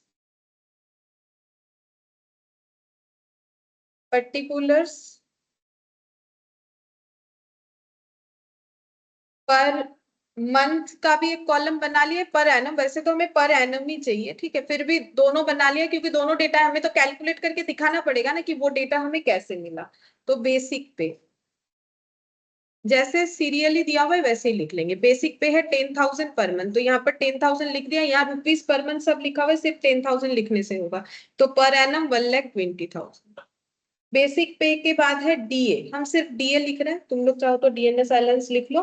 2,000 per month करके क्वेश्चन में दिया हुआ है, तो ईयरली हो जाएगा हम लोग का 20, हाँ 24। फिर बोनस, बोनस क्वेश्चन में बोला है 20% ऑफ, ये देखो 20% ऑफ बता दिया है सैलरी एंड डीए। ठीक है, तो सैलरी कितना है 10,000, ठीक है, और डीए कितना है 2,000, मतलब मंथ के हिसाब से मैंने यहाँ पर लिया 12,000 का 20% 2,400 होगा, और इसका ईयरली ट्रांसफर करने पे 28,800 होता है। बोनस के बाद अदर अलाउंस, अदर अलाउंस यहाँ पर 2,500 पर मंथ गिवन था, इसको मल्टीप्लाई करने पे 30,000 होता है 12 से। ठीक है, फिर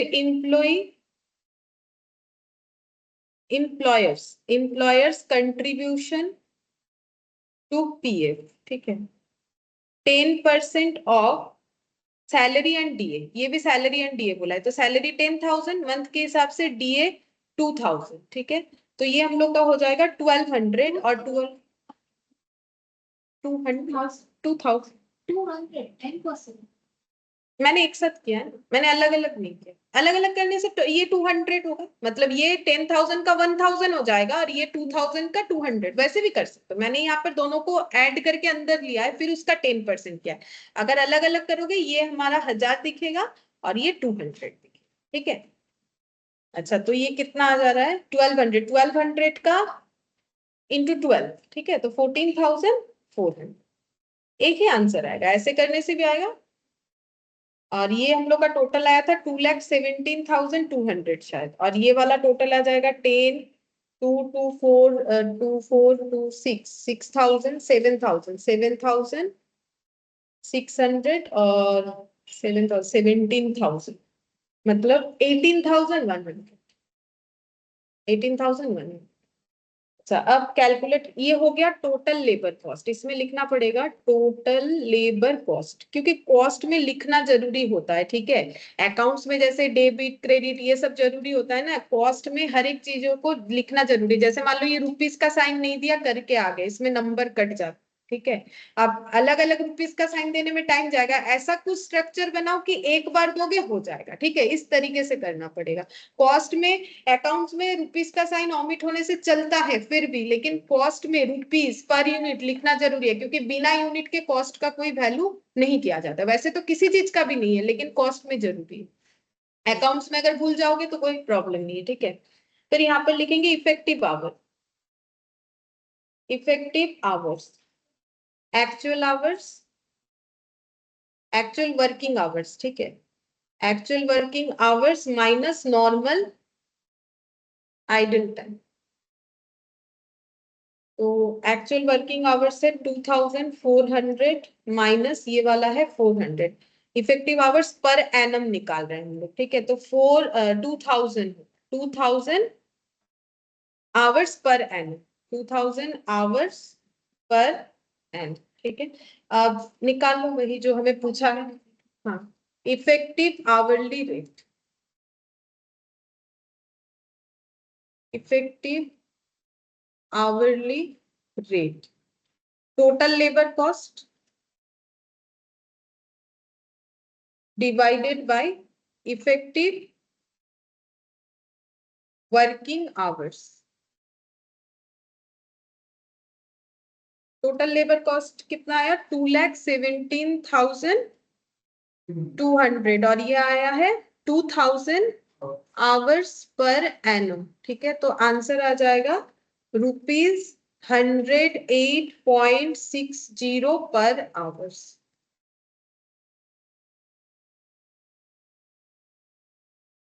देखो, पर एनम और इस पे इंपैक्ट नहीं आएगा, क्योंकि पर एनम कैंसिल आउट हो जा रहा है। क्या यूनिट बच रहा है, सिर्फ रुपीस और आवर्स बच रहा है, तो इतना रुपीस पर आवर, ठीक है।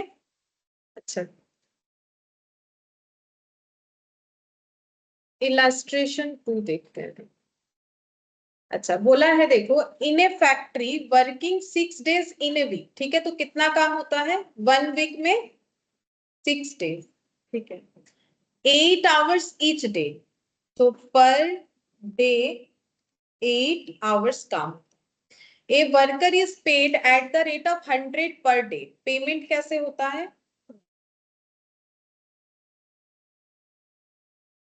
Plus DA. अच्छा, डीए ये और डीए। अब डीए कैसे मिलेगा, 120% ऑफ बेसिक। अच्छा बोलो, तो फिर बेसिक कितना है, 100 बेसिक है। तो मुझे बोलो फिर इनका पर डे का कितना हो जाए, 120 तो डीए होगा टोटल, 100 प्लस 100 पे 120, मतलब 120%, मतलब ये हो गया मेरा बेसिक और ये हो गया मेरा डीए, तो टोटल 220 है ना, टोटल 220 होगा। He is allowed to take 30 minutes off during his hours shift for meals break। तो क्या ये एबनॉर्मल आइडल टाइम है कि नॉर्मल, नॉर्मल आइडल टाइम है, ठीक है। नॉर्मल आइडल टाइम है, ये खाने के लिए टाइम मिल रहा है। 10 मिनट्स फॉर रेस्ट, तो ये वाला नॉर्मल, ठीक है। रेस्ट तो जरूरी है, नॉर्मल आइडल टाइम, ठीक है।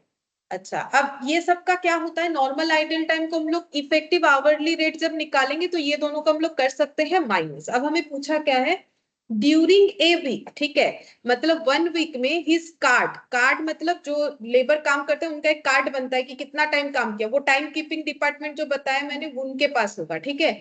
उनके कार्ड में दिख रहा है कि उन्होंने कौन सी जॉब में कितना काम हुआ है। तो जॉब एक्स जो था उसमें 15 आवर्स काम हुआ है, जॉब वाई में 12 आवर्स, जॉब जेड में 13 आवर्स, ये पूरा वीक का है, ठीक है, 1 वीक का है। The time not booked was wasted while waiting for a job, बोल रहा है इसमें कुछ टाइम बुक नहीं किया गया है। वो कौन सा टाइम है? एक जॉब से दूसरे जॉब में जाते वक्त थोड़ा वेट करना पड़ा, इसके लिए इनका कुछ टाइम जो है लॉस हुआ है, जो इसमें बुक नहीं है। तो वो भी टाइम क्या है, नॉर्मल के एबनॉर्मल? नॉर्मल, ठीक है। एक जॉब से अगर वेट करना जरूरी है तो नॉर्मल, ठीक है। अब वेटिंग क्यों हो रहा है? क्योंकि एक जॉब से दूसरे जॉब में जाने के लिए, तो ये नॉर्मल आइडल टाइम है। लेकिन अगर ऐसा होता कि मेटेरियल के वजह से वेट कर रहा है, तब ना होता है नॉर्मल, ये तो नॉर्मल ही होगा। अगर जैसे मैंने बोला कुछ आइटम अगर ड्राई करना है तो फिर तो वेट करना ही पड़ेगा।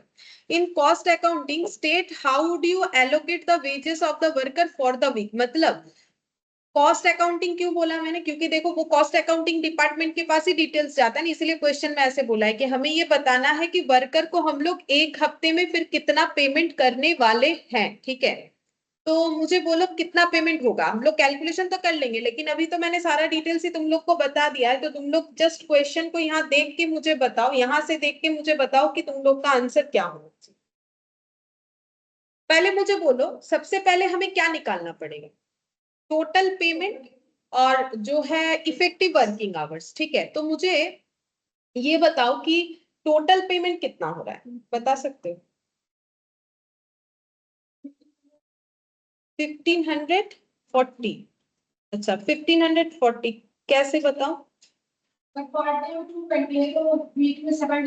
हाँ लेकिन 7 नहीं होगा क्योंकि 6 डेज काम होता है, तो उतना मानना पड़ेगा। बोलो कितना होगा?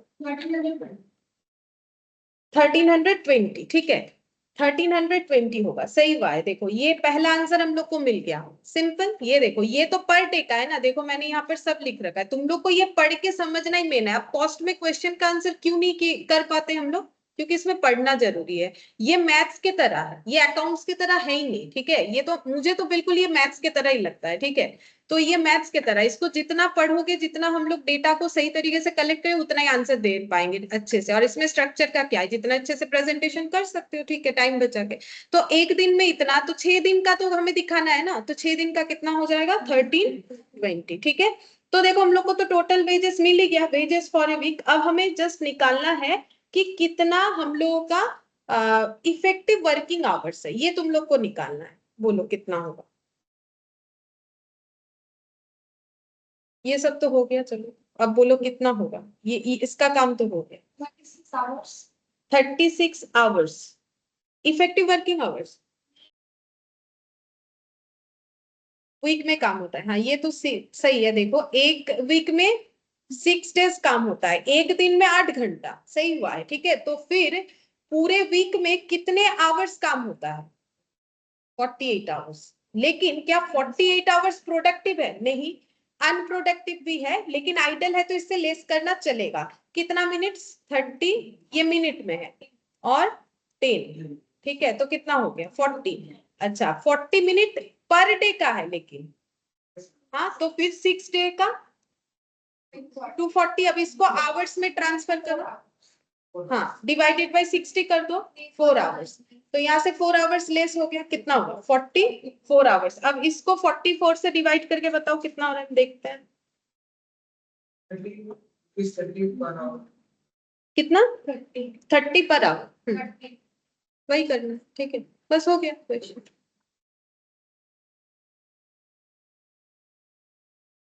चलो हम लोग अब इसको प्रेजेंटेशन के साथ कर लेते हैं, इलास्ट्रेशन टू,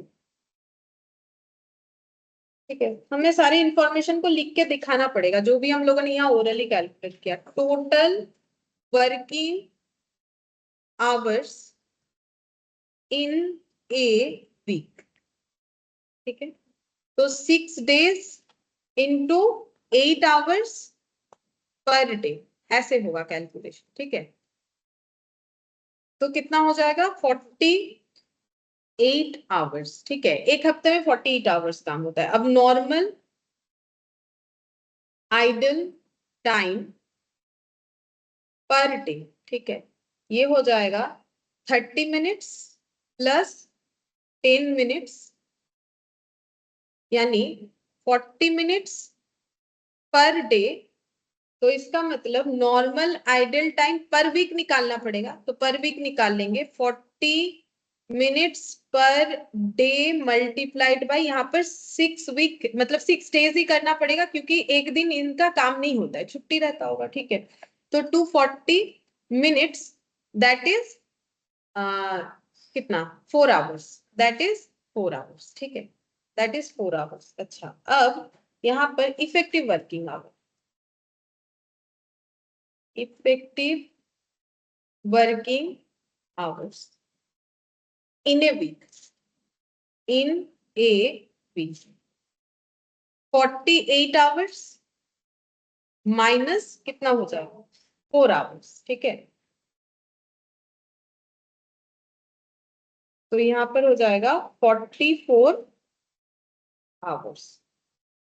अच्छा, अब हम लोग यहाँ पर कैलकुलेट करेंगे effective wage rate.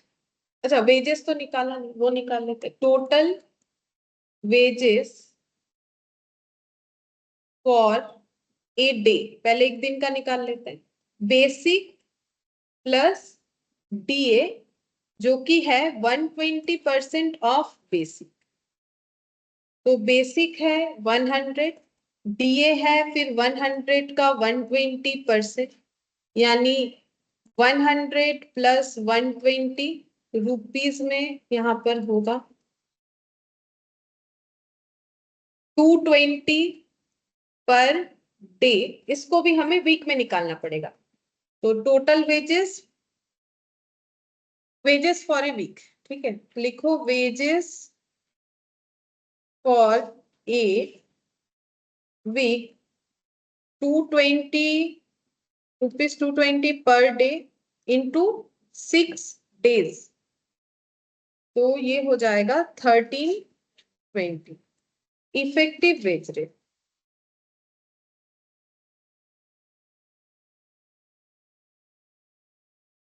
Per hour 1320 divided by 44 hours, ₹30 per hour.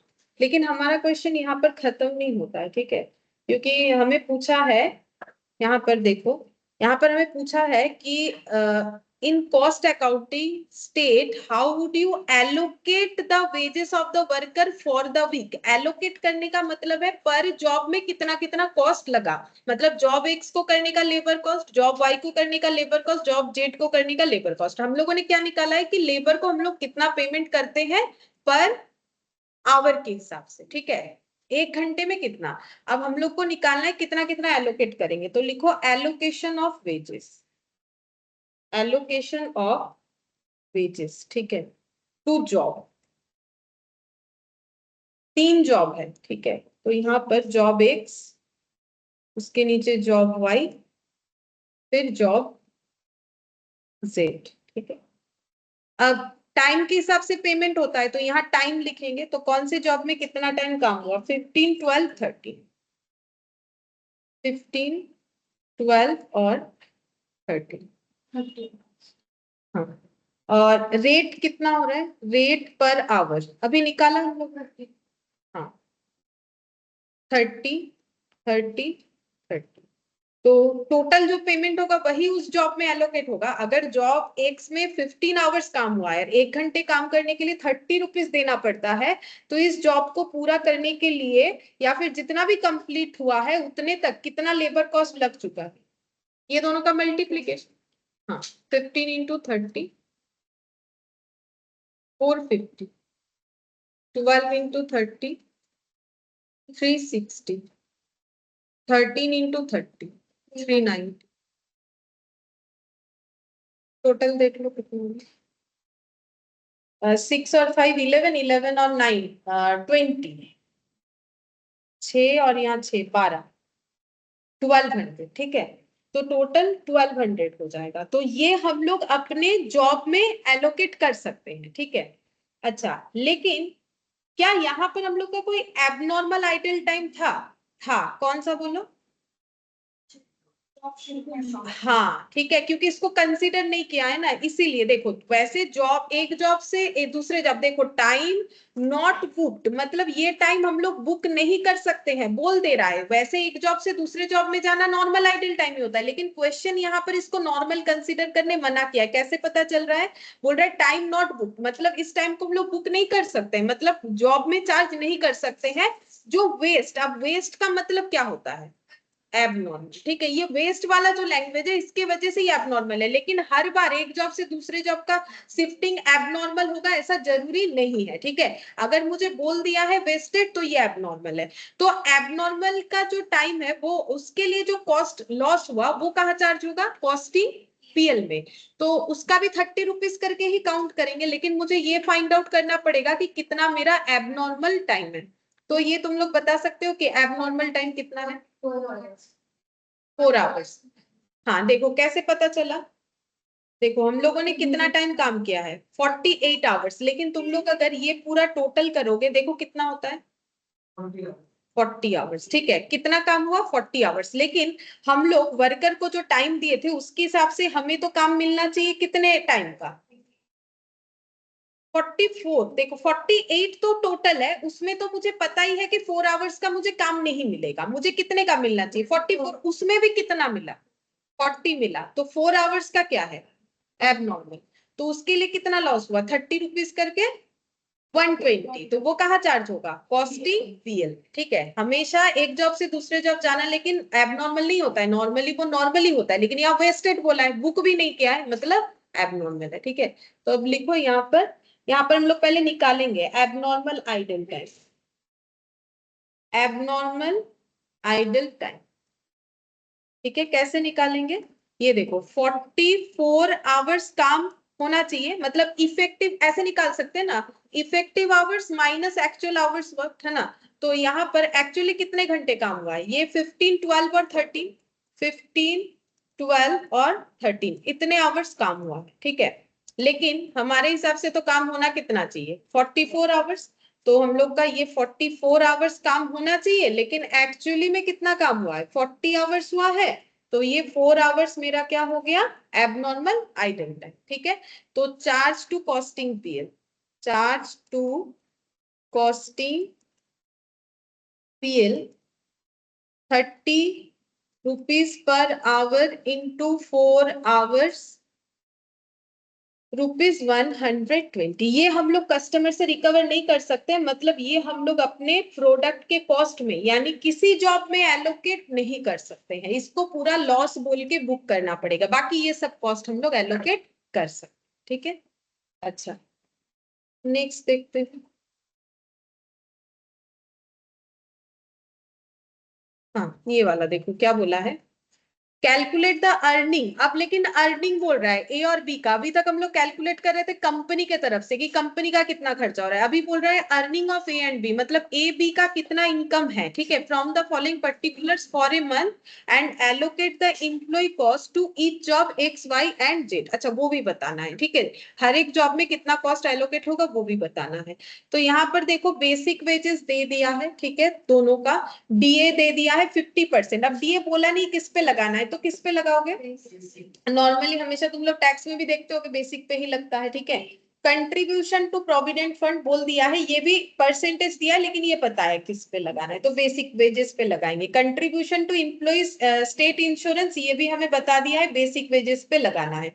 Over time सिर्फ और सिर्फ ए ने किया है, ठीक है। अच्छा 10 आवर्स बी ने नहीं किया है, मतलब ए का ओवर टाइम पेमेंट होगा लेकिन बी का नहीं होगा। The normal working hours for the month are 200. Normally monthly 200 hours काम करवाया जाता है। Overtime is paid at double the total of normal wages and dearness allowance, ठीक है। तो अगर कोई ओवर टाइम करता है तो उसको कैसे पेमेंट करेंगे? देखो ओवर टाइम का कंसेप्ट ये होता है कि ओवर टाइम में अगर नॉर्मल पेमेंट करोगे तो फिर कोई ओवर टाइम क्यों करेगा? ओवर टाइम लोग तभी करते हैं ना जब उन्हें नॉर्मल से ज्यादा मिलता है। तो देखो कैसे दिया जाएगा, बोल रहा है कि double the total of normal wages और डियरनेस अलाउंस, ठीक है। नॉर्मल वेजेस और डियरनेस अलाउंस का टोटल करोगे जितना भी आएगा, सपोज कि 10 आया तो उसका डबल यानी 20 करके होना चाहिए, ठीक है। ये हो जाएगा हम लोग का ओवर टाइम वेजेस का पेमेंट। अच्छा, अब बोल रहे हैं employers contribution to state insurance and provident fund are at equal rates with employees contribution. ये नहीं भी बताता है तो हम लोग यही फॉलो कर, दोनों बराबर में कंट्रीब्यूट करेंगे। The two workers were employed on job X Y and Z, ठीक है। तो दो वर्कर जो है ये तीनों जॉब में रखा गया है इनको, ठीक है। अब प्रोपोर्शन क्या है, वर्कर ए एक्स जॉब में 40% और वाई में 30% और जेड में 30% काम किया है, वर्कर भी 50-20-30, तो 100% इनका काम का डिस्ट्रीब्यूशन दिया हुआ है, कौन सी जॉब के लिए कितना। Overtime was done on job Y. अच्छा, तो ये जो ओवर टाइम किया है ना ए ने, ए है वर्कर का नाम, वो कौन से जॉब में हुआ था, जॉब वाई में हुआ था, ठीक है। अच्छा, बस अभी यहाँ तक तो यही इंफॉर्मेशन, आगे देखते हैं कुछ बोला है कि नहीं। नहीं, और कुछ नहीं बोला है, तो हमें कैलकुलेट करने ऊपर ही बोला होगा। क्या कैलकुलेट, हाँ बोला है अर्निंग, हाँ अर्निंग बोला था, दोनों वर्कर का क्या बोला था, अर्निंग, और हर एक जॉब में कितना कॉस्ट एलोकेट होगा वो भी हमें बताना है, ठीक है। मतलब वर्कर की तरफ से भी कैलकुलेशन करना है, कंपनी की तरफ से भी कैलकुलेशन करना है, ठीक है। तो सबसे पहले वर्कर का अर्निंग कैलकुलेट करते हैं, ठीक है। तो मुझे बोलो तो वर्कर का अर्निंग क्या होगा, यहां से देखिए किसी एक का ही निकालो फिर दूसरे का निकाल लेंगे। एक का ही बताओ, 10,000, डीएनए बैलेंस 50% मतलब 5,000। अच्छा, कंट्रीब्यूशन टू पीएफ कितना हो जाएगा, 8% मतलब 800, हाँ, और ये वाला 200। अच्छा, ओवर टाइम तो कैलकुलेट करके देखना पड़ेगा कितना होगा, तो निकाल सकते हो, बोलो कितना होगा। ओवर टाइम हमें बता दिया है, कैसे देना पड़ेगा, नॉर्मल वेजेस और डीए का डबल, तो नॉर्मल वेजेस कितना हो रहा है, 30,000 नहीं, नॉर्मल वेजेस कितना आ रहा है, नॉर्मल वेजेस का मतलब हाँ 15,000, 10 और 5 कितना हो गया, 15,000 हो रहा है, ठीक है। ये 15,000 हो गया। अब इसका हमें क्या करना है, डबल करना है, लेकिन एक सेकेंड, ये मंथली दिया हुआ है ना, एक मिनट रुको।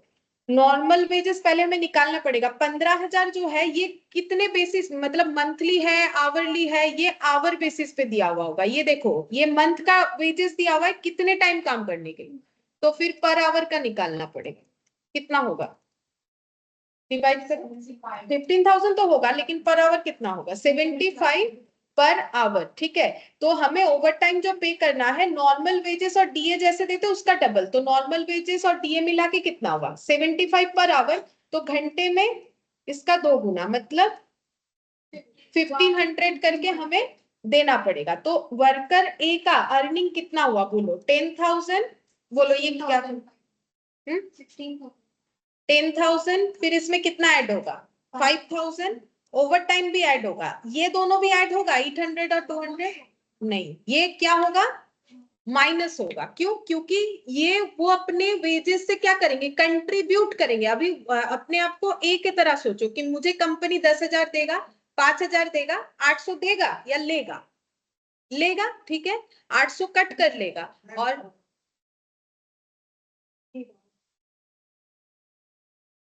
अपडेट हो गए सब, ठीक है, देखते हैं। 800 क्या हो जाएगा, माइनस हो जाएगा, और 200 भी क्या हो जाएगा, माइनस हो जाएगा, ठीक है। तो टोटल कितना आ जाएगा, 16,500, हाँ ओवर टाइम मिला के, है ना। और ये ग्रॉस वेजेस होगा, ठीक है, लिखना पड़ेगा। अच्छा ठीक है, तुम लोग लिखो earning of A and B, heading करो, हम बोलते जा रहे हैं, ठीक है। तब तक देखते हैं ये ठीक हो जाता है।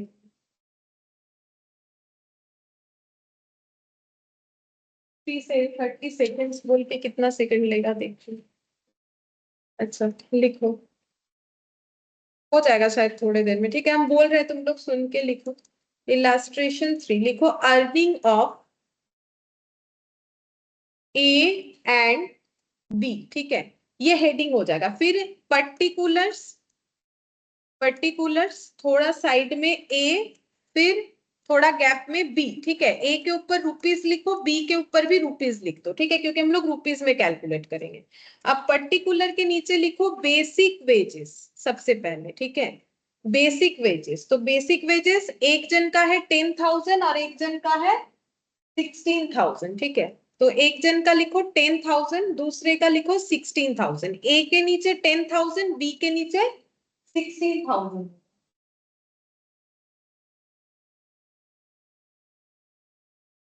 कर भी नहीं, ठीक है। इसके नीचे लिखो डियरनेस अलाउंस। ये बोला था 50% ऑफ बेसिक वेजेस, ठीक है।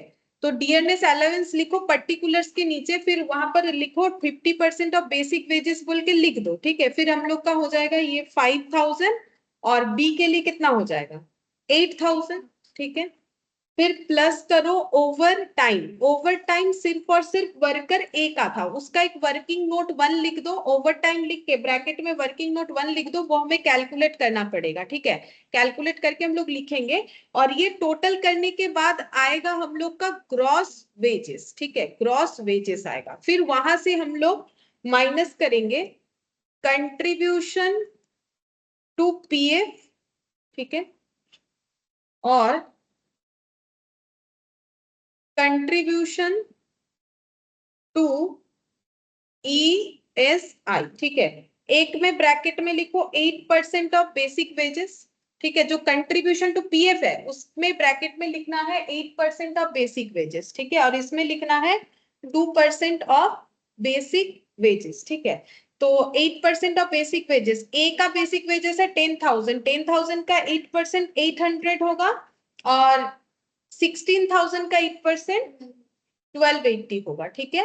अच्छा, और ESI 2%, तो 10,000 का 2% 200 होगा, और यहाँ पर 16,000 का 2% 320 होगा। दोनों ही माइनस हो जाएगा, ठीक है, माइनस फॉर्मेट में जाएगा। फिर हमारा जो आंसर आएगा उसको हम लोग बोलेंगे नेट वेजेस, ठीक है।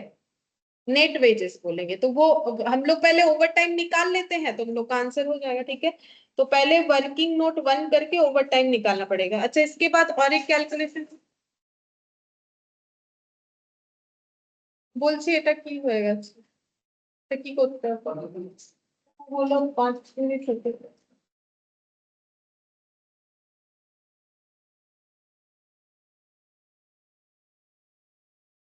ও আমার থেকে করলে হয়ে যাবে,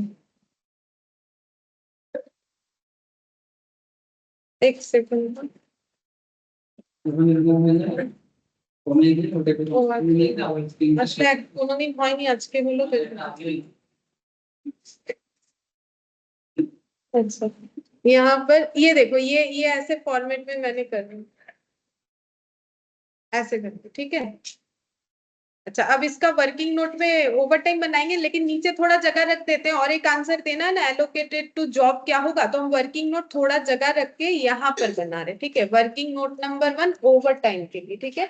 तो ओवर टाइम कैसे निकालेंगे, पहले हमें पता करना पड़ेगा नॉर्मल वेज रेट कितना है। तो यहाँ पर वेजेस कैसे दिया जा रहा है, आवरली बेसिस पे। तो नॉर्मल वेजेस पर आवर कितना हो जाएगा, तो नॉर्मल वेजेस कितना दिया जा रहा है 10,000 प्लस 5,000। अच्छा बोलो, ए का ही क्यों ले रहे, बी का क्यों नहीं ले रहे। हाँ, क्योंकि ओवर टाइम ए ने किया है, तो ए का नॉर्मल वेजेस है 10,000 प्लस यहाँ पर 10,000 का 50%, ठीक है। ये डिवाइडेड बाय कितने आवर्स के लिए हो रहा है वो मुझे क्वेश्चन बता रखा है, 200 आवर्स, ठीक है। तो ये आंसर आ रहा है ₹75 पर आवर, ठीक है।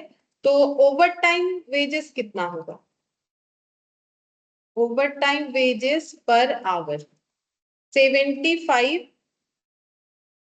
इंटू 2, ₹150 पर आवर, ठीक है। तो ये हो गया ओवर टाइम पर आवर का। अब ए का ओवर टाइम वेजेस कितना होगा, ओवर टाइम वेजेस फॉर ए कितना होगा, तो 1 घंटे का 150 रुपए, कितना घंटा ओवर टाइम किया है 10 आवर्स, तो 10 आवर्स इंटू 150 पर आवर, तो जितना आएगा वो 1500, ठीक है। अब ये अमाउंट को ले जाके ए के नीचे लिखना है ताकि ए का अर्निंग निकल जाए, ठीक है। तो यहाँ पर 1 500। अब टोटल करो, 10,000, 5,000, 1,500, 16,500 ये ग्रॉस वेजेस है। अब 16,000 प्लस 8,000 कितना हो जाएगा? माइनस नीचे किया है 24। इसको ग्रॉस वेजेस ही बोलते हैं कि ए को दिख रहा है कि मुझे इतना मिलना चाहिए, लेकिन उसको पता है कि उसका पीएफ में चला जाएगा, ये ईएसआई में चला जाएगा, ये उसको डे 1 से बोला हुआ है जब से काम पे रखा गया है, ठीक है। तो इतना इतना लेस हो जाएगा, तो नेट इनको कितना मिलेगा? इन हैंड सैलरी जिसको बोलते हैं 15,500। ये 1,000 कम हो जाएगा और इधर कितना कम होगा? 22,400, ठीक है। ये नेट मतलब इन हैंड जिसको बोलते हैं। और ये जो है एक्चुअली इतना है, ये बाद में मिलेगा जब रिटायरमेंट वगैरह होगा, जरूरत पे मिलेगा। ईएसआई वगैरह जरूरत पे मिलता है, पीएफ रिटायरमेंट में मिलता है, तो ये हो जाएगा। और एक क्वेश्चन इसी में पूछा था कि हम लोग को बताना है कि कौन से वर्क वेजेस सॉरी कौन से जॉब में कितना कॉस्ट एलोकेट हुआ, ये बताना है, ठीक है। तो वो कैसे निकालेंगे? तो यहाँ पर कितना सारा जॉब है बोलो? तीन जॉब है, ठीक है। तो इसका कैसे करके हम लोग प्रेजेंटेशन करेंगे? ठीक है, ऐसे लिखो, वर्कर ए, पहले वर्कर ए का निकालते हैं। वर्कर ए, इसका टोटल वेजेस, ठीक है। दोनों ने ही हर एक जॉब में काम किया है, और वर्कर ए ने कौन कौन से जॉब में काम किया? तीनों में किया है, एक्स वाई जेड। लिखो एक्स वाई और जेड, ठीक है।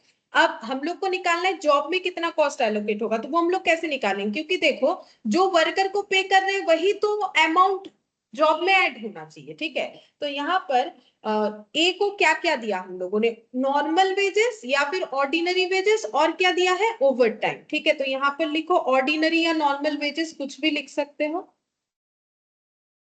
अच्छा, मैंने टोटल के नीचे लिख दिया, थोड़ा हटा के लिखना पड़ेगा। ऑर्डिनरी वेजेस टोटल बताओ कितना है, और यहाँ पर ओवर टाइम। ये टोटल वेजेस है हम लोग का 10,000, 5,000, 15,000, और ओवर टाइम कितना है? 1,500, ठीक है। अच्छा, अब देखो, वर्कर ए ने 40% काम किया है जॉब एक्स के लिए, तो 15,000 का 40% कितना होगा? उतना ही यहाँ चार्ज करेंगे, 6,000। अच्छा, और ये वाला, इसके बाद 30% और इसके बाद 30%, तो 30% यानी, और ये वाला, अच्छा ये 15,000 सही हुआ है, तो 16,500, हाँ ये 15,000 है।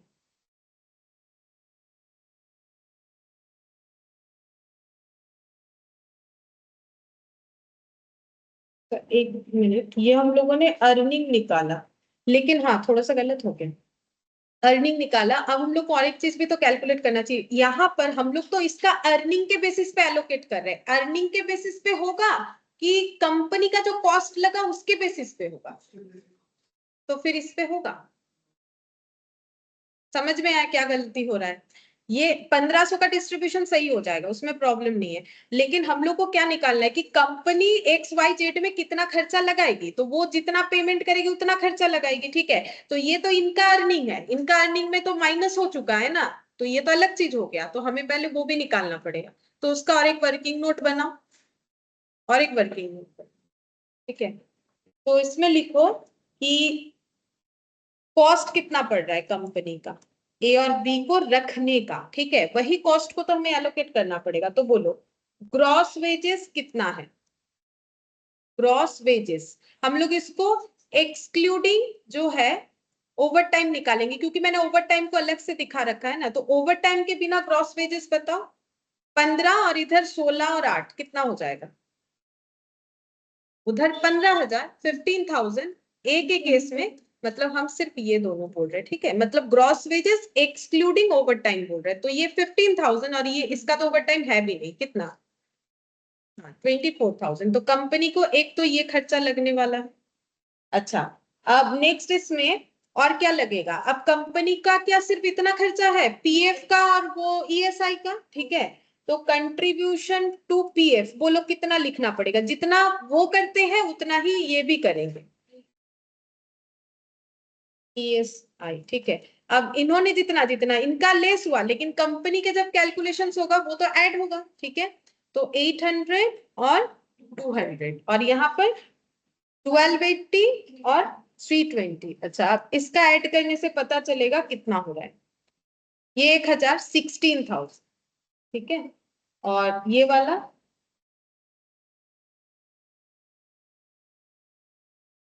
25,600, ये हो गया। ये क्या है बोलो तो, ये है लेबर कॉस्ट, लेकिन इसमें ओवर टाइम अभी मैंने ऐड नहीं किया है क्योंकि हम ओवर टाइम को अलग से कंसीडर कर रहे हैं। और यहाँ पर ये कॉस्ट को हमें डिस्ट्रीब्यूट करना पड़ेगा उन जॉब पर। हाँ दिखा सकते हो, यहाँ पर करोगे तो इसको अलग से दिखाना पड़ेगा ओवर टाइम का एलोकेशन, क्योंकि ओवर टाइम को अलग कंसीडर किया जाता है ना, क्योंकि उसका पेमेंट तो नॉर्मल नहीं हो रहा है। तो ओवर टाइम के वजह से हमारा जॉब का कॉस्ट कितना बढ़ गया, क्योंकि जब हम लोग ओवर टाइम करवाते हैं ना, आगे पढ़ोगे, ओवर टाइम कोई अपने वर्कर से ऐसे ही नहीं करवाता। अगर मार्केट में उस प्रोडक्ट का अच्छा खासा डिमांड है तो ही ओवर टाइम करवा, ओवर टाइम करवाने से प्रोडक्ट का कॉस्ट बढ़ सकता है। अगर उतना डिमांड है कि मेरा चीज बिकेगा तभी मुझे ओवर टाइम कर, तो ओवर टाइम अगर पे कर रहे तो उसको मुझे अलग से ट्रीट करवाना चाहिए कि ओवर टाइम के वजह से मेरा प्रोडक्ट का कॉस्ट बढ़ा, ठीक है, नहीं तो मेरा प्रोडक्ट का कॉस्ट नॉर्मल रह सकता था, ठीक है। एक्सेसिव डिमांड होने से होता है। और अगर मान लो कोई स्पेशल कस्टमर की डिमांड पे हम लोग कर रहे हैं तो उनसे पूछ लेते भाई इतने दिन के अंदर दे देंगे, लेकिन खर्चा ज्यादा लगेगा क्योंकि ओवर टाइम करवाना पड़ेगा, तो ओवर टाइम को ऑलवेज अलग से ट्रीट करना चाहिए। ये आगे जाके पढ़ना पड़ेगा। तो ऑर्डिनरी वेजेस एक एक केस में कितना, 16,000। ये क्यों नहीं लिया समझ में आया ना, 15,500 या 16,500 नहीं ले सकते, इसीलिए नहीं ले सकते क्योंकि ये इम्प्लॉय का अर्निंग है, हमें अर्निंग को थोड़ी ना जॉब में एलोकेट करना है। अब परसेंटेज उतने उतने से ही कर दो, ठीक है, जितना जितना क्वेश्चन में दिया हुआ है। अच्छा, पहला वाला 6,400। अच्छा, उसके बाद भी सेम ही होगा क्योंकि दोनों 30-30% था, है ना। और 1500 को कैसे लगाएंगे, एक्स वाई जेड तीनों में लगाएंगे, सिर्फ वाई में, क्यों, क्योंकि क्वेश्चन बता दिया है overtime was done on job Y, तो एक्स में कुछ नहीं होगा, जेड में कुछ नहीं होगा, वाई में कितना लिखोगे, पूरा ही लिख दोगे, पूरा ही लिखना पड़ेगा, उसमें एपोर्शन थोड़ी ना करना है। पूरे वाई जॉब के लिए ही हमें वो पे करना पड़ा, तो उसमें एपोर्शन नहीं करना है, तो इस वजह से भी हमें अलग रखना है।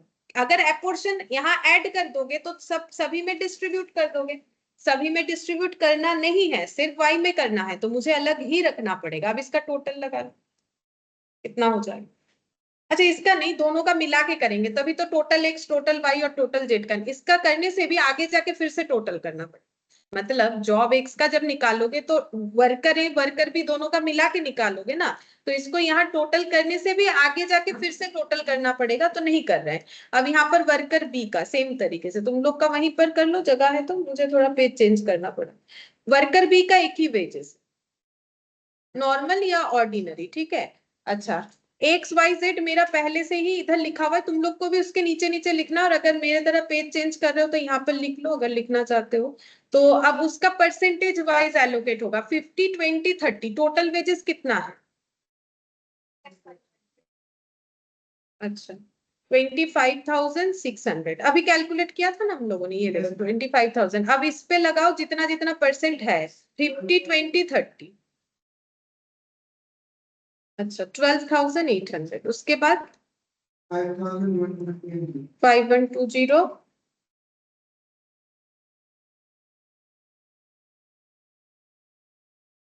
ठीक है, अब हम लोग को क्या करना है, एक्स का टोटल लेबर कॉस्ट एक्स में लगा हुआ वाई में और जेड में निकालना है। तो कैसे निकालोगे, सब टोटल करके निकालना पड़ेगा। मतलब इधर जो है 6,400, एक्स के कॉलम में दो डेटा आ रहा है, 6,400 और 12,800, टोटल कितना होगा, 19,200। ये पूरे जॉब एक्स में एलोकेट होने वाला कॉस्ट, और वाई के केस में तीन अमाउंट आएगा, 4,800, 1,500 और यहाँ पर 5,120, और बाकी इसमें दो अमाउंट आएगा जेड वाले में, 4,800 मतलब 4,800, 7,680। ठीक है, ये हो गया cost allocated to job X, job Y, job Z. जब कॉस्ट एलोकेट करेंगे तो कंपनी कर रही है अपना प्रोडक्ट कॉस्ट निकालने के लिए, तो लेबर कॉस्ट पे होता है, तो लेबर कॉस्ट और लेबर का अर्निंग एक चीज नहीं होगा ना। हम लोगों ने वहां एग्जाम्पल में भी देखा था, उनको 9,000 मिल रहा है, कंपनी का 11,000 का खर्चा है, तो वही ट्रीटमेंट हमें यहाँ पर कंपनी का वही 11,000 का एग्जाम्पल इधर आ गया, ठीक है। और इन हैंड इनको कितना मिल रहा है, जैसे कि वहां मैंने 9,000 दिखाया, तो ये वो 9,000 वाला कंसेप्ट है, ठीक है। ठीक है, चलो यहाँ तक हम लोग का हो गया। इसके बाद ये जो क्वेश्चन है ये ओवर टाइम के रूल्स के ऊपर है, ठीक है। इसके लिए एक रूल्स होता है, फैक्ट्री एक्ट होता है, उसके हिसाब से ओवर टाइम का पेमेंट होता है, ठीक है। ये हम लोग नेक्स्ट दिन ही करेंगे, आज फिर इतना ही कर, ठीक है।